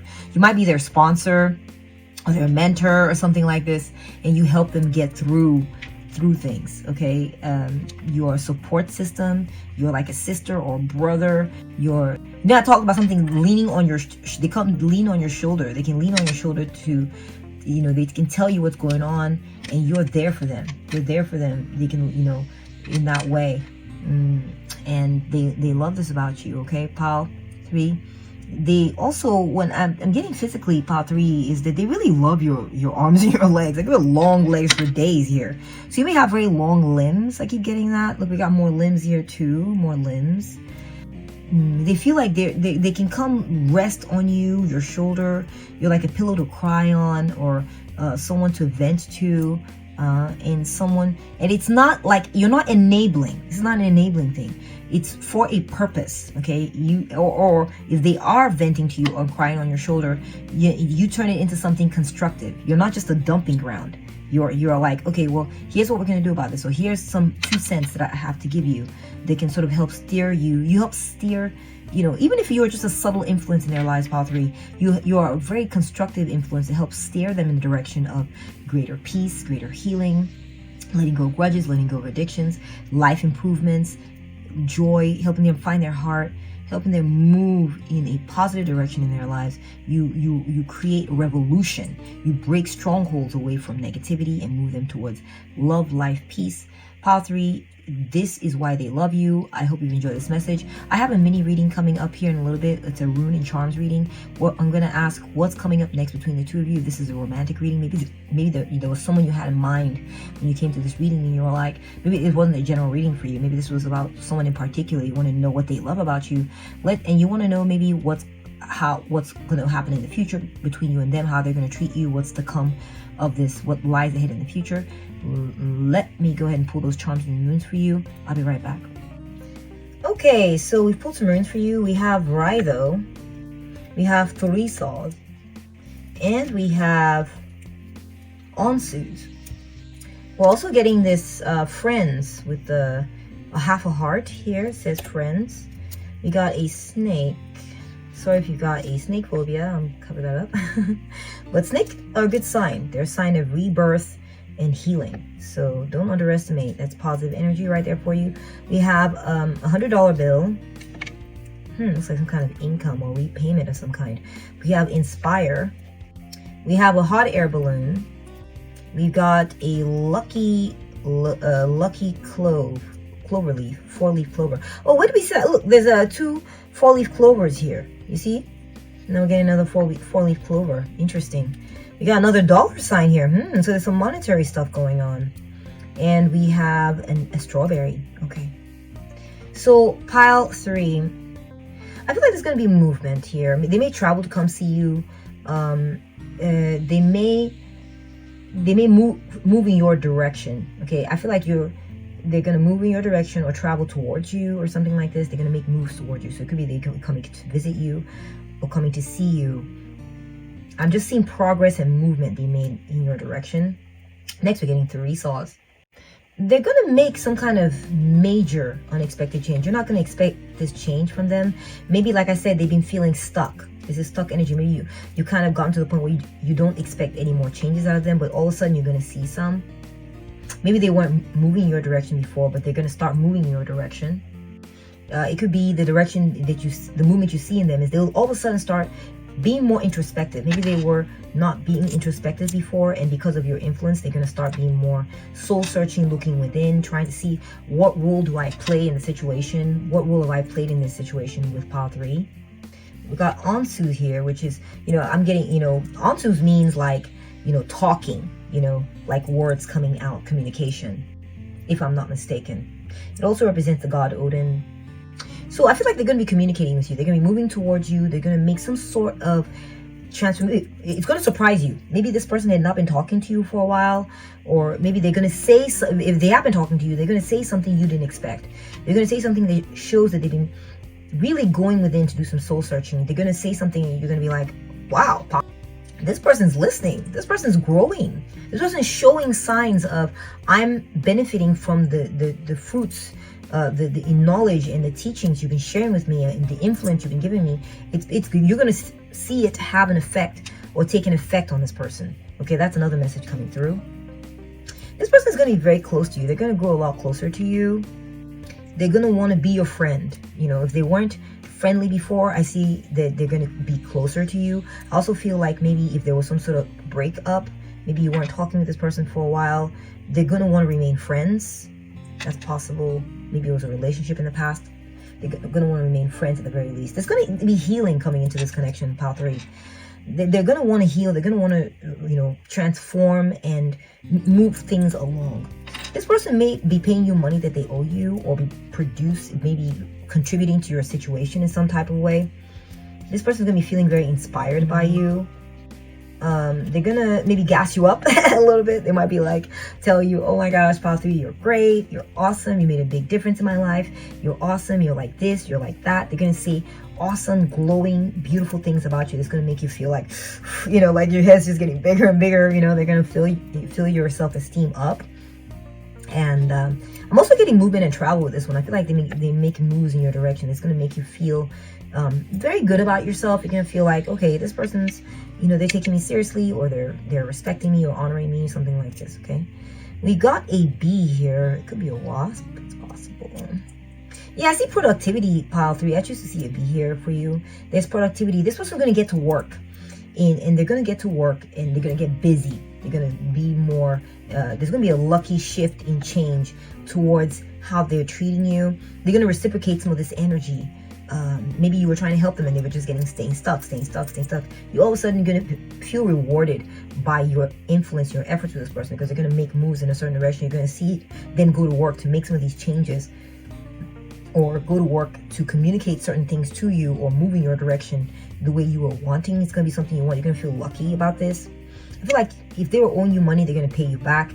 If they were maybe always taking in the past, they're going to start giving towards you. They're going to start giving you money, and maybe not money, but like in resources. Maybe you're always maybe paying their way because they're going through a hard time. All of a sudden, they can be like, let me take you out to lunch, pile 3. I got you a gift, and stuff like this, okay? That's possible. If this is a platonic situation, what I'm getting is that, yeah, they'll just be repaying you back some of this energy and stuff like that, okay? I feel like they may buy you food, or take you out to eat, or bring you resources, or bring you something of value that's going to sustain you. They're going to be looking out for you and heal, trying to give you good and healthy and wholesome things. And that's what I'm seeing in your rune reading as far as what is coming in the future of this connection, how they're going to treat you, what's coming down the pipelines for you.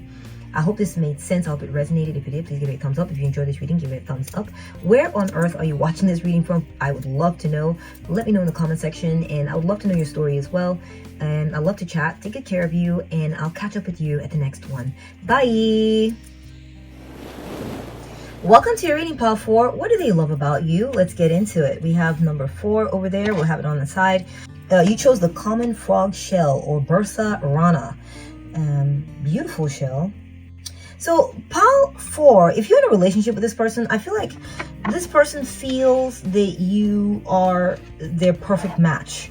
That's what they love about you, okay? They feel like they found the right partner in you. That's what they love about you. If you're in a relationship, they feel like you're their perfect match. Okay? All right. You were getting Leo. Maybe you didn't choose Leo. Maybe you did. Sagittarius and Aries. Okay.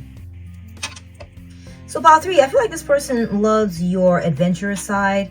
And they love you because you take action on things. You take action when it comes to overcoming what's wrong in your life. You take action on overcoming what's wrong in the situation with them. Success generally comes to you, and you're very, I don't know how else to put it. You get things moving. Things get moving with you, okay? They love you because of your attractiveness. You're very attractive, and you're full of energy and vitality, okay? So you're not a sleepyhead, okay? You may have your moments where you need your, catch your R&R and get your rest and all this, but when you have that energy, once you're up, and you get going on things in your life. You're motivated, nothing's stuck, nothing's stale, and perhaps you help them get unstuck. Maybe you revitalize the stale energy in their life, and they really like this. Maybe they're living their lives, and it's just day in, day out, and then when they see you, you're like, all right, let's go, and you brighten their day, and you kind of like bring this pick-me-up energy into their life. This could be something that they love about you. I feel like they may love you, as far as physically speaking, they may love your upper body, like your back. You may have a nice backside too. Yeah, I'm getting thighs, hips, backside. They might like your butt, your hips, your thighs, that kind of thing. You may have a very shapely, round like butt, or just the way it's statuesque, or it has a very nice, appealing shape as far as how they see it. Now take it as it applies. If it's platonic, then this part does not apply. So just use your judgment, okay? Tarot responsibly. Yeah, I feel like this person also likes the way your face looks. They love your face, your features, your eyes, your nose, your mouth, how it all comes together, your look. They love your look, pile 4. I feel like this person, they love you because I feel like they're proud of you. They're proud to be seen with you. They love you also because of how loyal you are. They love your loyalty, that you don't, you're not shakeable. You can't be bought and all this. Once you pledge yourself and you're into someone, you're into them, that's it. You're there. Okay. They love how enthusiastic you can be. I kind of got that from the original energy read with this, was at the beginning of this energy reading, this energy. You're kind of like, you might be a bit of a cheerleader for them too. That's what I'm getting. This is what they love about you. You're just very nice, pile 4. You're charitable, you indulge them, you indulge them, you indulge their, what it is that they're into. You're like, like for instance, if they like to go motor racing or something, and it's not really your thing, but they really love it. Well, guess what? You're going to be there, pile 3. You're going to be, pile 4. You might want to watch pile 3 for something else or someone else. I don't know. But you're going to be there with them, pile 4. You're going to be there cheering them on and getting into it with them, because for you, it's about their energy and you being a support to their energy, raising and boosting it and being a cheerleader. You just want to see them happy and hyped up and pepped up. You're also very insightful. They love about you that they can depend on you to, when they're talking with you about stuff or looking into anything, it's gonna be about you're truthful. And if they're having some kind of problem, or they're trying to have a hard time, trying to understand something, they can depend on you to drop little insights that make them think, that make them realize, oh my gosh, pile 4 is right. They're right. You add to the conversation, pile 4. This is why they love you. They love you because you're very lively too. You're very lively. You're upbeat. You cheer them up. You lift them up. You are also very brave. You're not scared about, like, let's say you're, I'm just going to give an example. Maybe you're just a regular, like a regular person. You're kind of down to earth. You keep being chill, but you met this person, and maybe they like the biker lifestyle or something, and they're like, I want you to meet my biker friends. You're not scared to meet their biker friends. You know what I'm saying? Just because it's different and something you're not used to doesn't mean you're gonna shirk and go run away and go hide under the bed. You're gonna come out. You're gonna go meet them. You're gonna be like, hey, how you doing? You're confident. You're brave. You're not afraid to take on new scenarios, new settings, new people. And they love this about you, Pile 4. They love it. They love your energy. I keep coming back to that. I just feel like they feel like your energy is very upbeat and that you're very honest with them also. You're honest with them. So they never feel like you're being fake. You know, so you have all this energy and all this hype for them, and they never feel like, is Pile 4 just doing this just so they can get on my good side or something? They can sense your genuineness. And your genuineness does not have to come from, oh, you just love this activity that they're into, or you love whatever this is. It's that your genuineness is you're genuinely into hyping them up. You're genuinely into uplifting the energy and making sure everyone's happy and cheering people on. And, you know, if they're driven on this thing, boy, you're there, and it's genuine. It's from the heart. You're real, Pile 4, and they can sense that. That's what they love about you. They love how active you are. You're active. You activate, right? You engage things. You get in there. You engage. You are passionate. You show your passion for things, and you have things that you're passionate about also. They love seeing this in you. And this is what they love about you. Let's go ahead and look at your tarot cards. That was your energy reading. A psychic reading. Oh, let's start from here.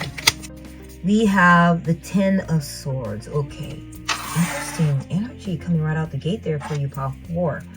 So, Pile 4, I feel like this person loves you because you keep it real. You keep it real. So even if when they're engaging these things, you know, remember I said you're a cheerleader? Even if they fail horribly at this race car, remember I gave that example about race car driving. Say they're into race car driving or something. You're not really into race car driving yourself, but they're into it, and so you fully support them in this. Maybe they get into it, and then they fail abysmally, okay? They don't do well at it. It just doesn't work out. They keep getting rejected. Maybe they're a writer or an author, or they're trying to write a book, and they keep submitting, and they keep getting rejected. So I feel like this person feels like your cheerleader energy and your uplifting energy really comes to bear, really plays a big role in their life, especially when they're facing failures or rejections. Maybe they are a writer or a wannabe author, and they've been submitting all their manuscript to all these agencies, and they keep getting rejected or something like this. And you're like, no, you're great. The fact that you're getting rejected means that it's a sign that you're getting it done. You're staying busy. You're putting all that stuff out there, and you know you're making efforts. It's a good thing. And so you always try to put like a positive spin on things. You always try to lift them up, uplift them, cheer them along, and they just love this about you. I also feel, Pile 4, like you remind them that no matter where they're at, it's only upwards from there, okay? And you really, man, you're really good for this person. I don't know who they are. They may be someone in your life they may be your husband. They may be your husband. They may be your boyfriend or something like this. And it's possible that you uplift them when times are bad. You're there for support. They cry on your shoulder when times are bad, and you know you're just a really good emotional support for them. You're a good cheerleader. You cheer them up. You keep their self-esteem going. You're really good support for that. Pile 4, I feel like they love you because you are a very orderly person. You bring order into their lives. You bring structure. You speak from a place of authority, and you're very rational.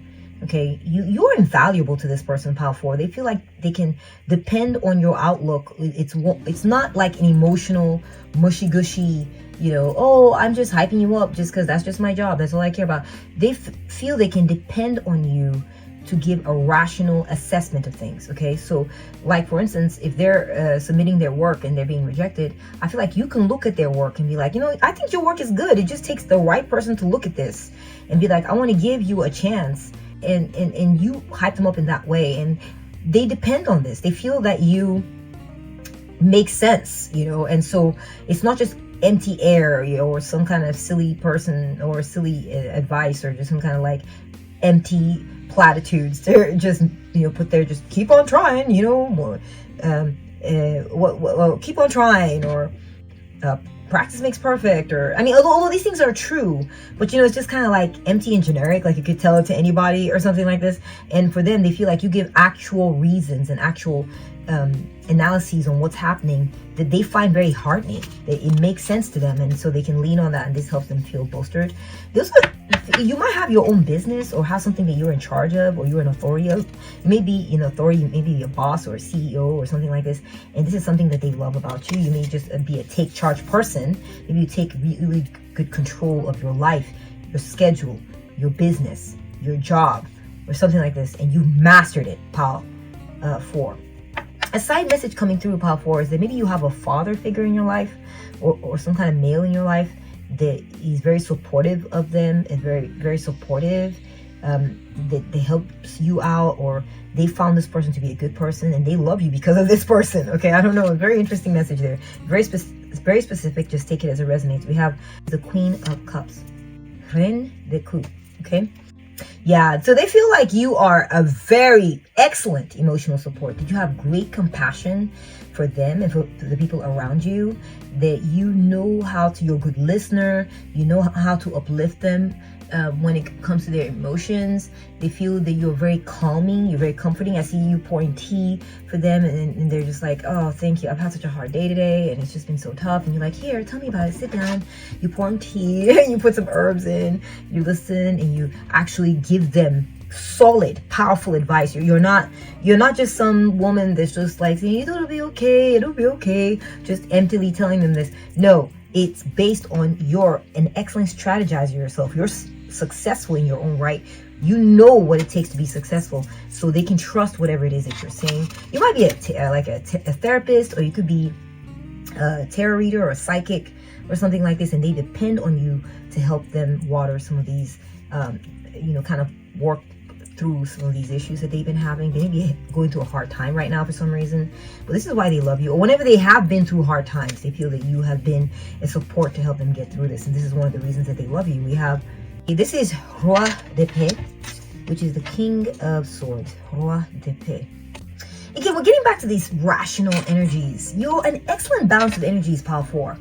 Okay, so, or your character is very balanced in the sense that you're very comforting, you're there to console, but you're also a very rational thinker. Okay, logic, you rule in the realm of logic. Not only are we getting the Emperor here, which is a major arcana, which is not just implies mastery, but this is like godlike levels of mastery. Okay, we've also got the King of Swords. When it comes to personalities, you have mastered thought. Okay, you can speak with authority on certain matters, and that is the truth, pile 4. You're very decisive, you make great decisions, and you speak the truth. You speak the truth, you see the truth, you speak the truth, and you have words of wisdom to share. This is why they love you, pile 4. My goodness, pile 4, you're amazing. All right, we're getting the Two of Swords. The Two of Swords.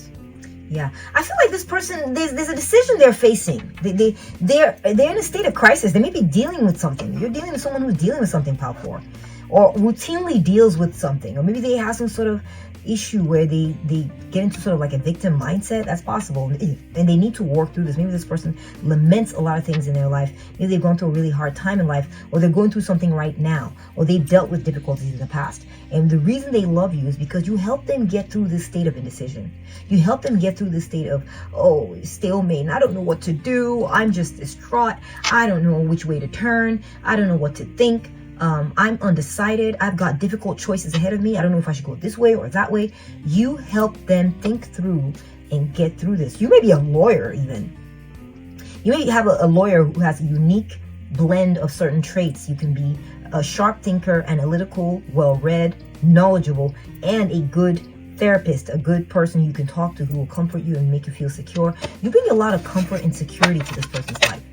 You make this person feel safe. I'm not gonna lie to you. This is what I'm seeing. Okay, we have Le Monde.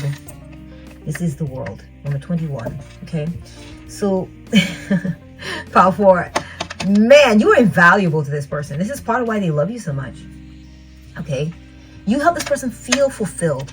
You help give this person a sense of completion and harmony. You help them feel closure about their situation, whatever it is. I feel like this person, without you in their life, they run the risk of just being bereft, lost, destroyed. And you keep them from getting there. You kind of shore them up, right? You help them feel like they have come to the end of something.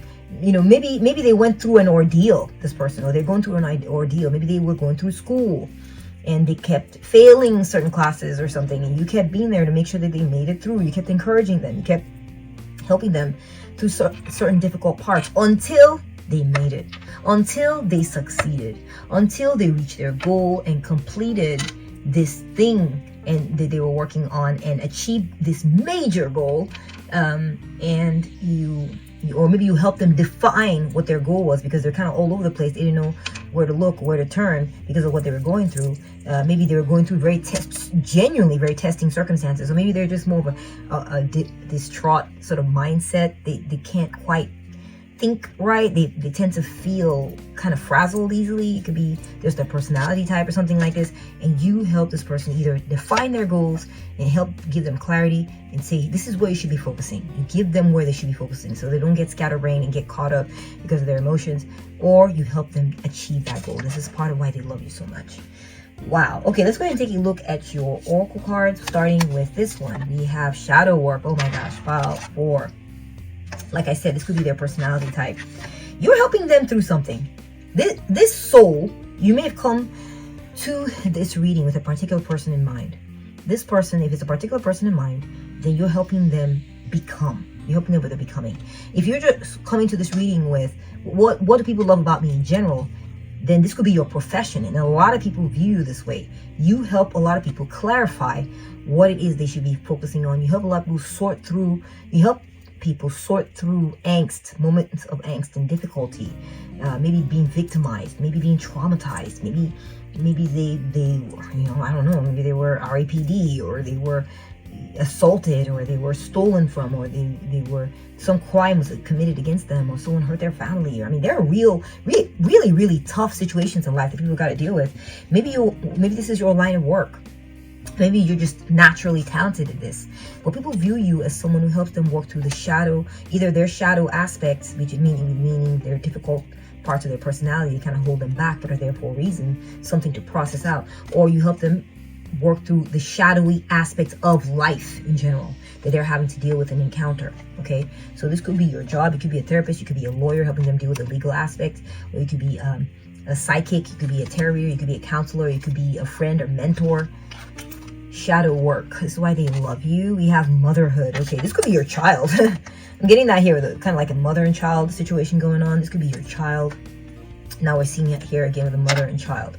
And it's funny because this fell out when I was shuffling, and I thought, let me pull that back in. It just kind of fell out, and I put it back in, shake the deck, shuffle again, and it stood straight up, and I was like, all right, let's see what we got. It was the same card, pile 4. So yeah, this is definitely your energy. You're very nurturing. This is why they love you so much. They feel that you protect them. You protect their inner child.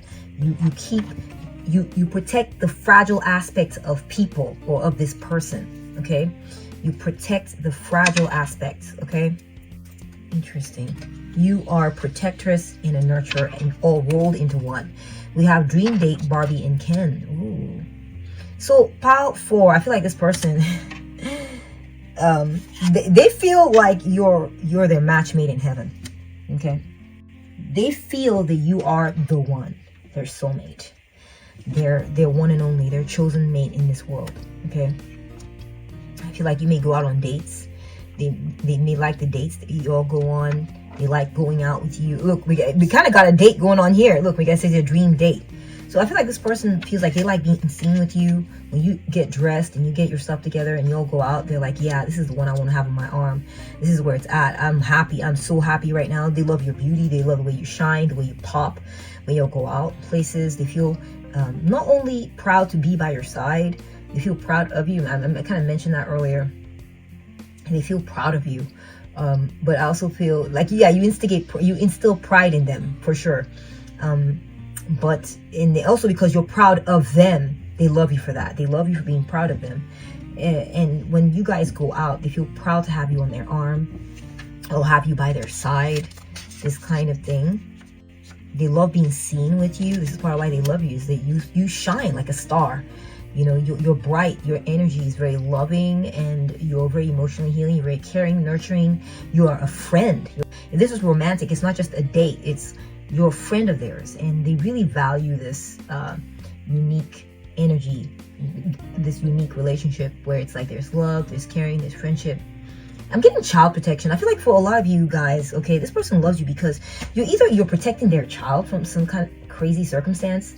Maybe you're a stepmom or stepdad, and maybe this child came from a situation where their natural parent wasn't good or something. This is just a very specific story for a few of you. If it's not true for you, please just leave it for the others, okay? But it's this kind of energy.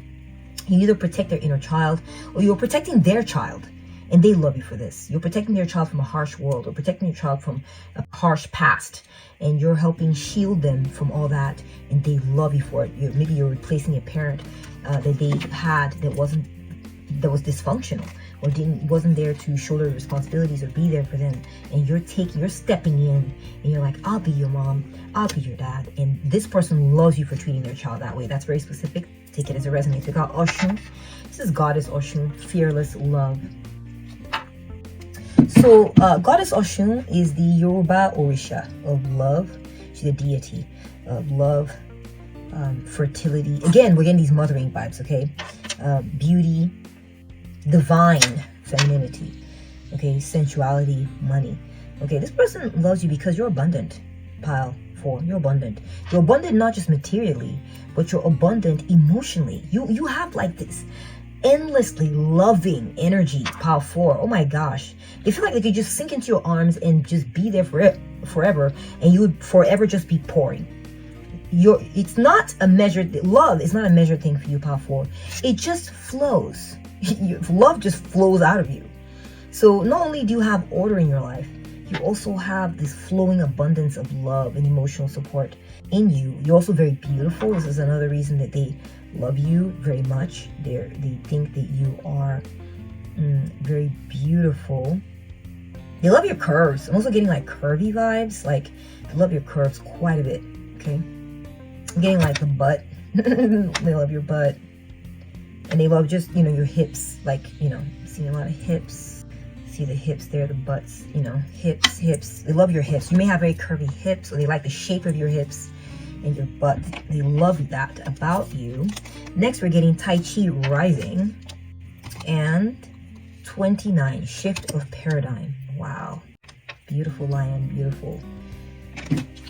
So what I'm getting from Tai Chi rising, guys, is that, Tai Chi rising, what this confirms for me after having read the oracle book on this, is that there is growth that is happening.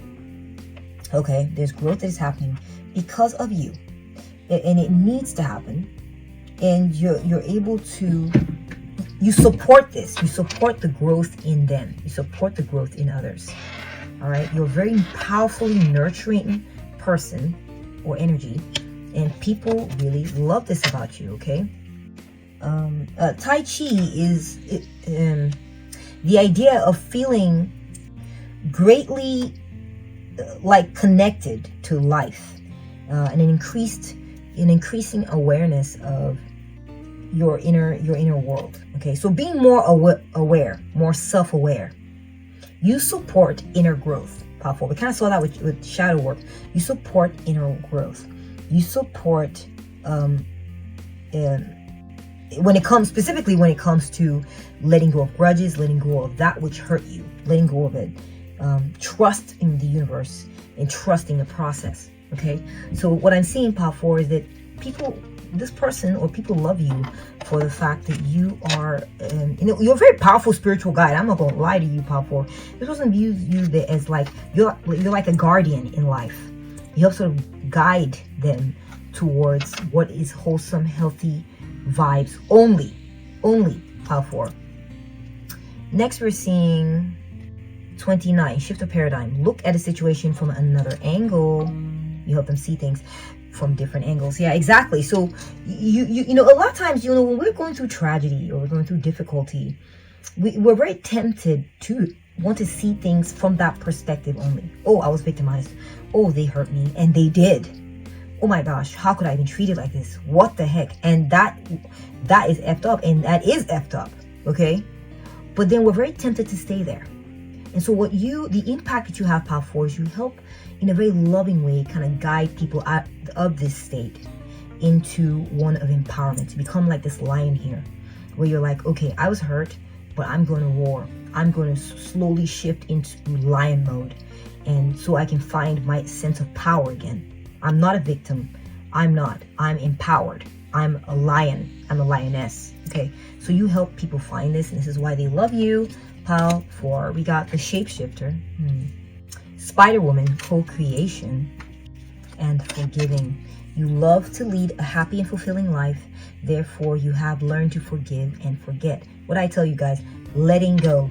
You help people learn the power of forgiveness, the power of letting go. Not for them, not letting go and forgiving because of those people and how they hurt them. Oh, forgive them. They need your forgiveness. No, it's so that you can heal, right? We know about this. Forgiving helps you heal. Okay? And detaches you from that person's stinky, nasty energy. Okay?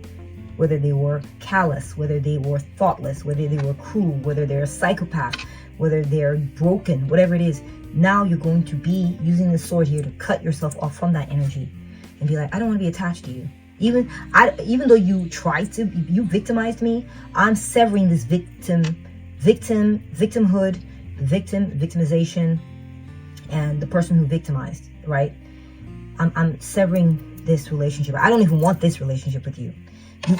It's like this person may have tried to, the person that you're dealing with, or the people you're dealing with, they dealt with someone who wanted to be linked or tied with them through trauma.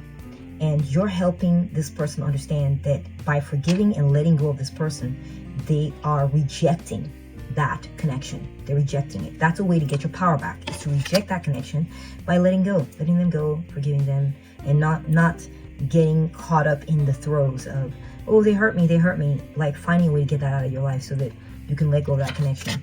It's a good way to cut this person off is to forgive them.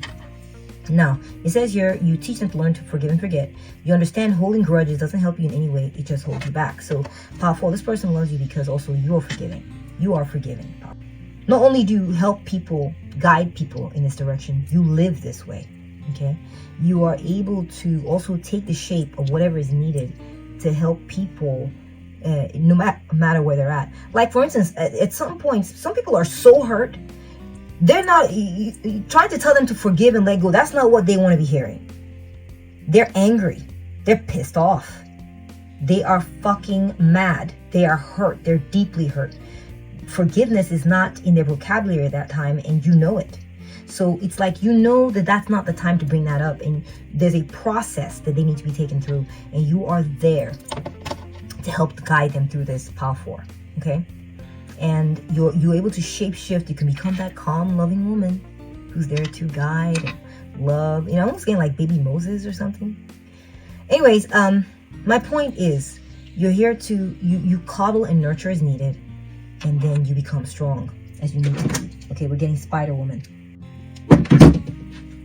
and we're getting co-creator. Okay, so this is, again, we're getting more of these wise, nurturing energies. You are a nurturer, Pal, for as they need it. As they need it. You can shape shift into a nurturing. Remember, I told you you're strong-minded. You can switch into logical, head over heart mode in an instant. Wisdom about the legalities, about your knowledge, and what is the right and wrong thing to do in any situation. But you also know how to morph into this loving creature that's all about, it's okay, I know it sucks, yeah, it's so horrible, come on, let me comfort you, let's, and you know how to be this person, not only for others, but also for yourself. You know how to, become this loving, nurturing energy, and forgive others too if they've hurt you. But like I said, this is actually an act of war, act of severance. It's an act of severance. This loving energy is an act of severance. It's to help process yourself towards detaching yourself from that connection because it's unhealthy or toxic. We got number 22, goddess Bridget. I know that Bridget, this is an Irish goddess actually, if I'm not mistaken. Let me spark. My eternal flame glows brightly. Yeah, she's Irish, right? Irish Celtic. She's known as a triple goddess deity. Is it? think in Voodoo. I'm not sure. Give me a moment, please. Yeah, Saint Bridget of Kildare, exactly, in Irish folklore. And she's of fire. She governs fire, healing, right? Healing, poetry, and making smithcraft, right? Making metal things. So she's a very strong, powerful goddess. That smithery. If you think about it, fire, melting iron. I mean, those are very powerful energies. You're reshaping something. You're casting the shape of something that's going to be very hard in the end. Okay, so you have the warmth to help heal and restore life, but it's a means to an end. And the means to an end is to fashion a weapon that's going to harden into a certain shape, whatever shape you choose. And it's a process, right? Smithery is a process. So what I'm getting, Pile 3, is that you're loved because you embody this energy. You help process out hurtful emotions or whatever is going on in life. You help sort of move it through and make them stronger in the end, right? You take them from weeping, moaning, gnashing of teeth, PTSD, traumatized. You take them from that to healed to powerful, like this lion or this sword. These swords, keep seeing these swords here. Powerful, okay? Strong. You can see being surrounded by loving hands. You're held strong, so they will never be broken like that again. Never. Okay, so this is why you're loved. We got positivity. Yes, you're all about the positivity. You bring positivity into people's lives. Part of the process too is that you understand, first of all, you got to help them mourn. You got to help them get out of their trauma. And you do this by being nurturing, calming, comforting, filling them with positive energy, and forging a new self from this for them. Okay. I'm getting take action number 35. You may be in your 30s. You may be in your 40s. I got 49 over here. Or in your 20s. Got 29 as well. 25. So Pile 4. This person loves your butt. This person loves your butt. Okay, we're going back to this romantic energy again. This person loves your hips and your butt, your thighs, extending into your legs too, of course, right? Hips and butts are attached to legs. So I'm seeing that they may also like your legs. Perhaps if you I'm seeing your knees, your legs, and I'm seeing a hip sticking out there as well. Again, more hips. So Pile 4, this person is very attracted to you physically. They like the way your hips move. They like the way you dance. You might be a really good dancer. They love the way you move. They love that you don't sit around. You're not a stagnant, stale energy. Like you get moving. You make things happen. You're a mover and a shaker. You correct the balance of things.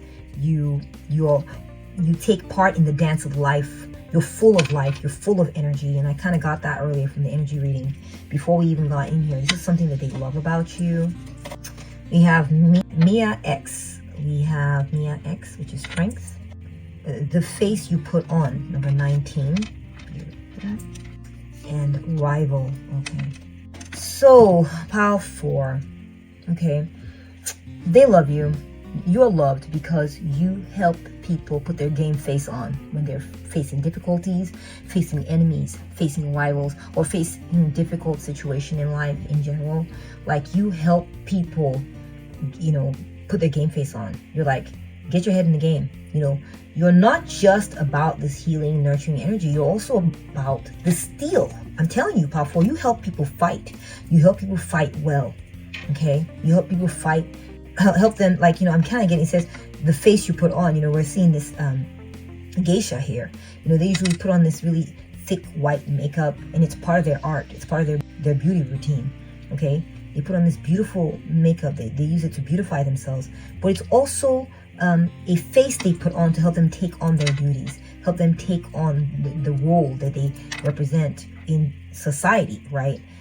When they go to these parlors or saloons, look, we got strength with Mia X. She embodies being a powerful, calling forth the power in you to be strong as you face up to these challenges that have us, have people stressing and fretting and feeling pressed. You help people be strong, Pile 4. Okay, you tell them, you give them the tips and tricks on how to make themselves strong. You're like, okay, So that person that was bullying you or whatever, here's what you need to do. Okay, we're gonna go over here. I've got the legal part covered. When we go over there, you need to put on your makeup, wear your best clothes. We're gonna get out there. Come on, I'm gonna show you what to do. And the moment they try to look at you, don't look them in the eyes. Act like they're not in the room. Give them that great rock treatment. I'm just coming up with examples, you know. Like, you coach people on how to fight back. Okay, this is not about, you're not just about comforting. Okay, you're not just about being a nurturing energy. You know, there to be soft, and you're about helping people fight to win. When they're dealing with rivals, when they're dealing with people who are testing them, people who are treating them horribly, people who are acting like their enemy in life. You're here to partner up with people, be an ally that makes them a force to be reckoned with. Okay, so kudos to you on that. This is why you're loved. We have Oprah Winfrey, divine channel. Wow. We got happiness. Okay, great. Okay, so pile 4. Now, please remember, as we pull up these are just representing energies. Let's not get caught up in what people have done wrong or done right or anything like that. It's not what this is about. This is about the core energies, what they are known for. Okay, what they've been known to channel. These energies have been known to channel in the past. We're getting with Oprah Winfrey that, you know, you're a spokesperson, right? You speak up for others. You let people's story be heard. You represent others. You let people's story be heard. You let them be known. Let them be seen by others. You put people's stories out there, and so you're like a representative. You may be a lawyer, pile 4. You may be a representative of some kind, okay? And or this is just the energies that you embody. You like to speak up for people. You like to let people know if there's, for instance, if there's a conflict going on, you know, family or whatever, and there's, you know, your cousin from out of town and your uncle or your sister or your mom or whatever, you like to be like, all right, we need to sit down and talk about this. What do you have to say, Renee? Okay, great. All right, and what do you have to say, Mom? Okay, great. Here's what you guys are saying. I almost feel like you may play like a peacemaker or some kind of mediator or something like this, or you just make sure that people are heard. You make sure that no one's voice is being suppressed. You make sure that no one is being sidelined or dismissed. You make sure everyone gets to be heard. Everyone gets to speak up, and you bring happiness to people in this way. Okay, you know, it's funny, you got happiness and positivity. You bring joy to people by letting them helping them accomplish their goal of being heard or being seen. I also feel like you're loved, pile 4, because of how successful you are. You're very successful. You're successful at, you know, accomplishing these aims. Okay, but you also get paid well for it. You may get paid well for it or have a good income. You may be a very wealthy woman, you may invest, or person, you may have invested in things, you're successful, you may own resources, and you channel energy, you bring the light of life into people. We got Kalima, fierce love. What did I tell you guys?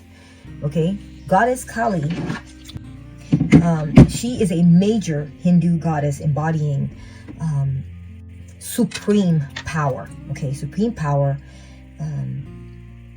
change and destruction. Okay, so she's a warrior. She's a warrior, powerful. She's depicted as such. Okay, she's associated with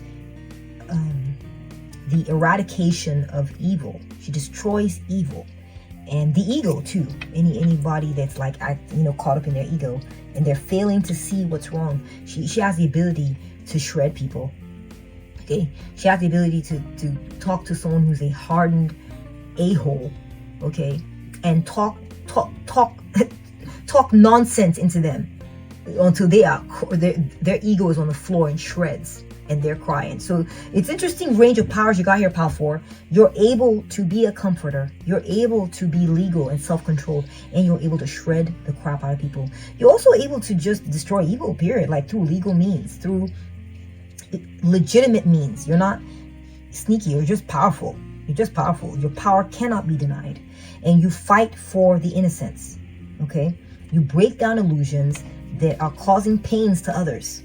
You help people see how that's an illusion and that's wrong. And so you help fix it. Okay? In that way, in so doing. You allow for the rebirth of people and for the liberation, the rebirth of people and situations, and a liberation of people and situations. Okay? I feel like, pile 4, your hair, you may have kind of like wild hair or curly hair or hair that's kind of like big and poofy or something like this.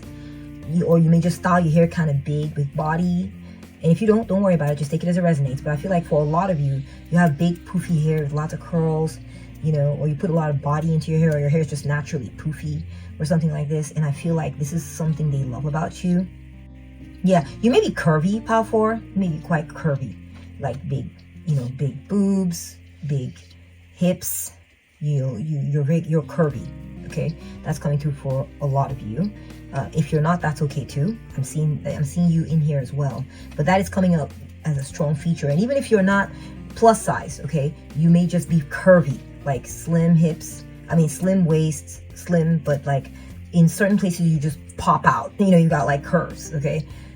You're not, I wouldn't say that you're flat chested. And if you are, then, you know, forgive this part of it, but it is coming through a lot in Pile 4 are very, a lot of you in Pile 4 are very curvy or have curves for days. You may be plus sized.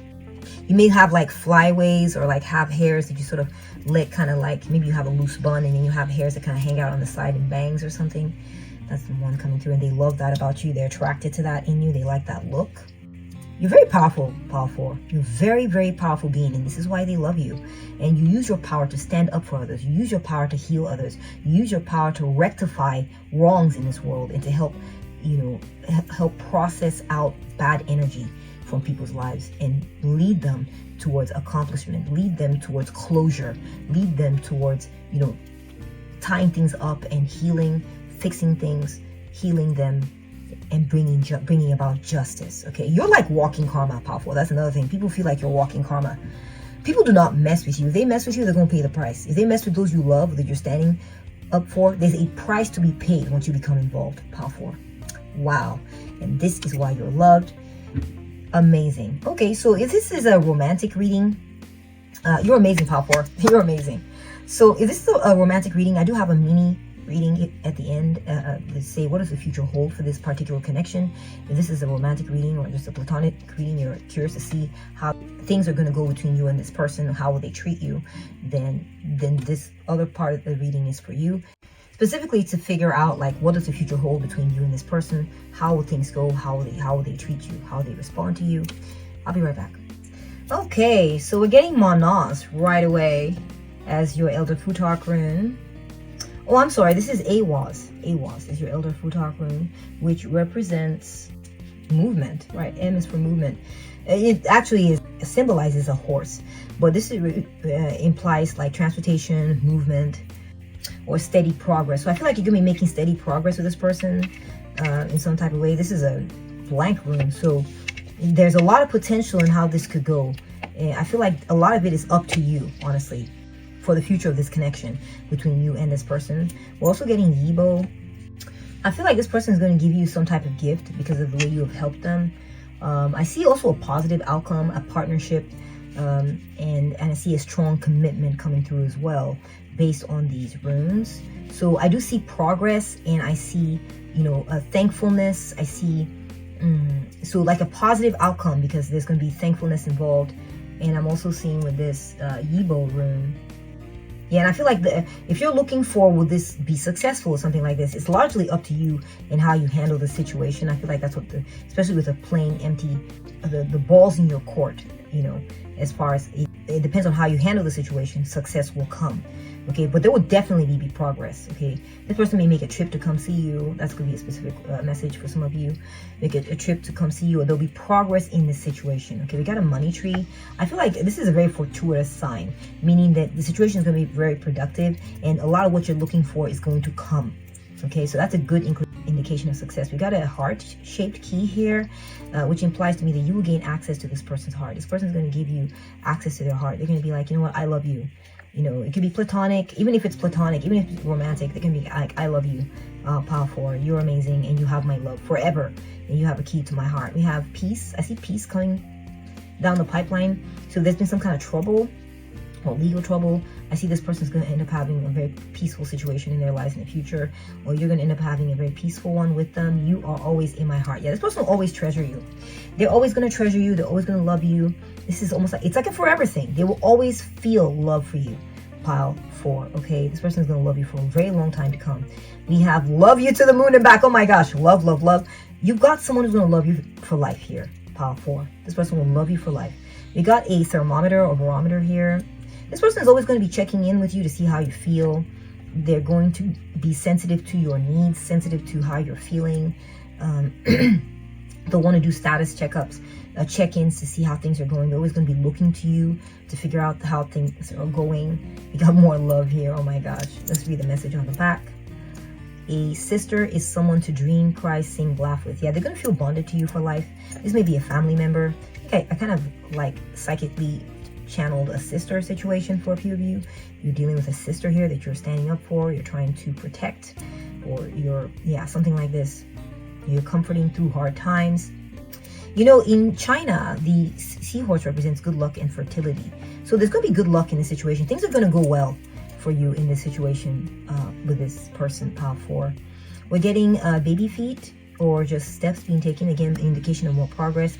And for some of you, a few of you, this could be the birth of a child is going to be a part of the situation in the future.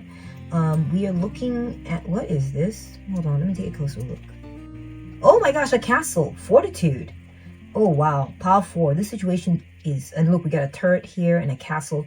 Pile 4, I feel like this situation is going to be solidified and bolstered, and you're going to be successful at protecting this person or protecting this situation and keeping them safe from harm. Okay, I'm also seeing wealth, money, especially now, you know, with the castle, we get old money, wealth, we're getting a money tree here. So there's definitely money coming into the situation. So if it's a legal situation, I see like possibly a payout or some sort of, like, you're gonna be winning something. There's gonna be some sort of payout, I think, if that's what's going on here. Or they may be paying you money. You got a butterfly. I always view these as butterflies, even if they're moths. So there's a very beautiful transformation coming into this situation that's going to be for the better. Okay, it's going to be for the better. And that's what I'm seeing in the rune reading for you, pile 4, very brief rune reading. Thank you for bringing your energy to this reading. If you enjoyed it, please give it a thumbs up. If you found it to be useful and resonant, please give it a thumbs up. Take good care of yourself. And let me know, what part of the world are you watching from? Let me know in the comment section, and I'd love to hear your story. I'd love to chat. Take good care of you, and I'll catch up with you at the next one. Bye!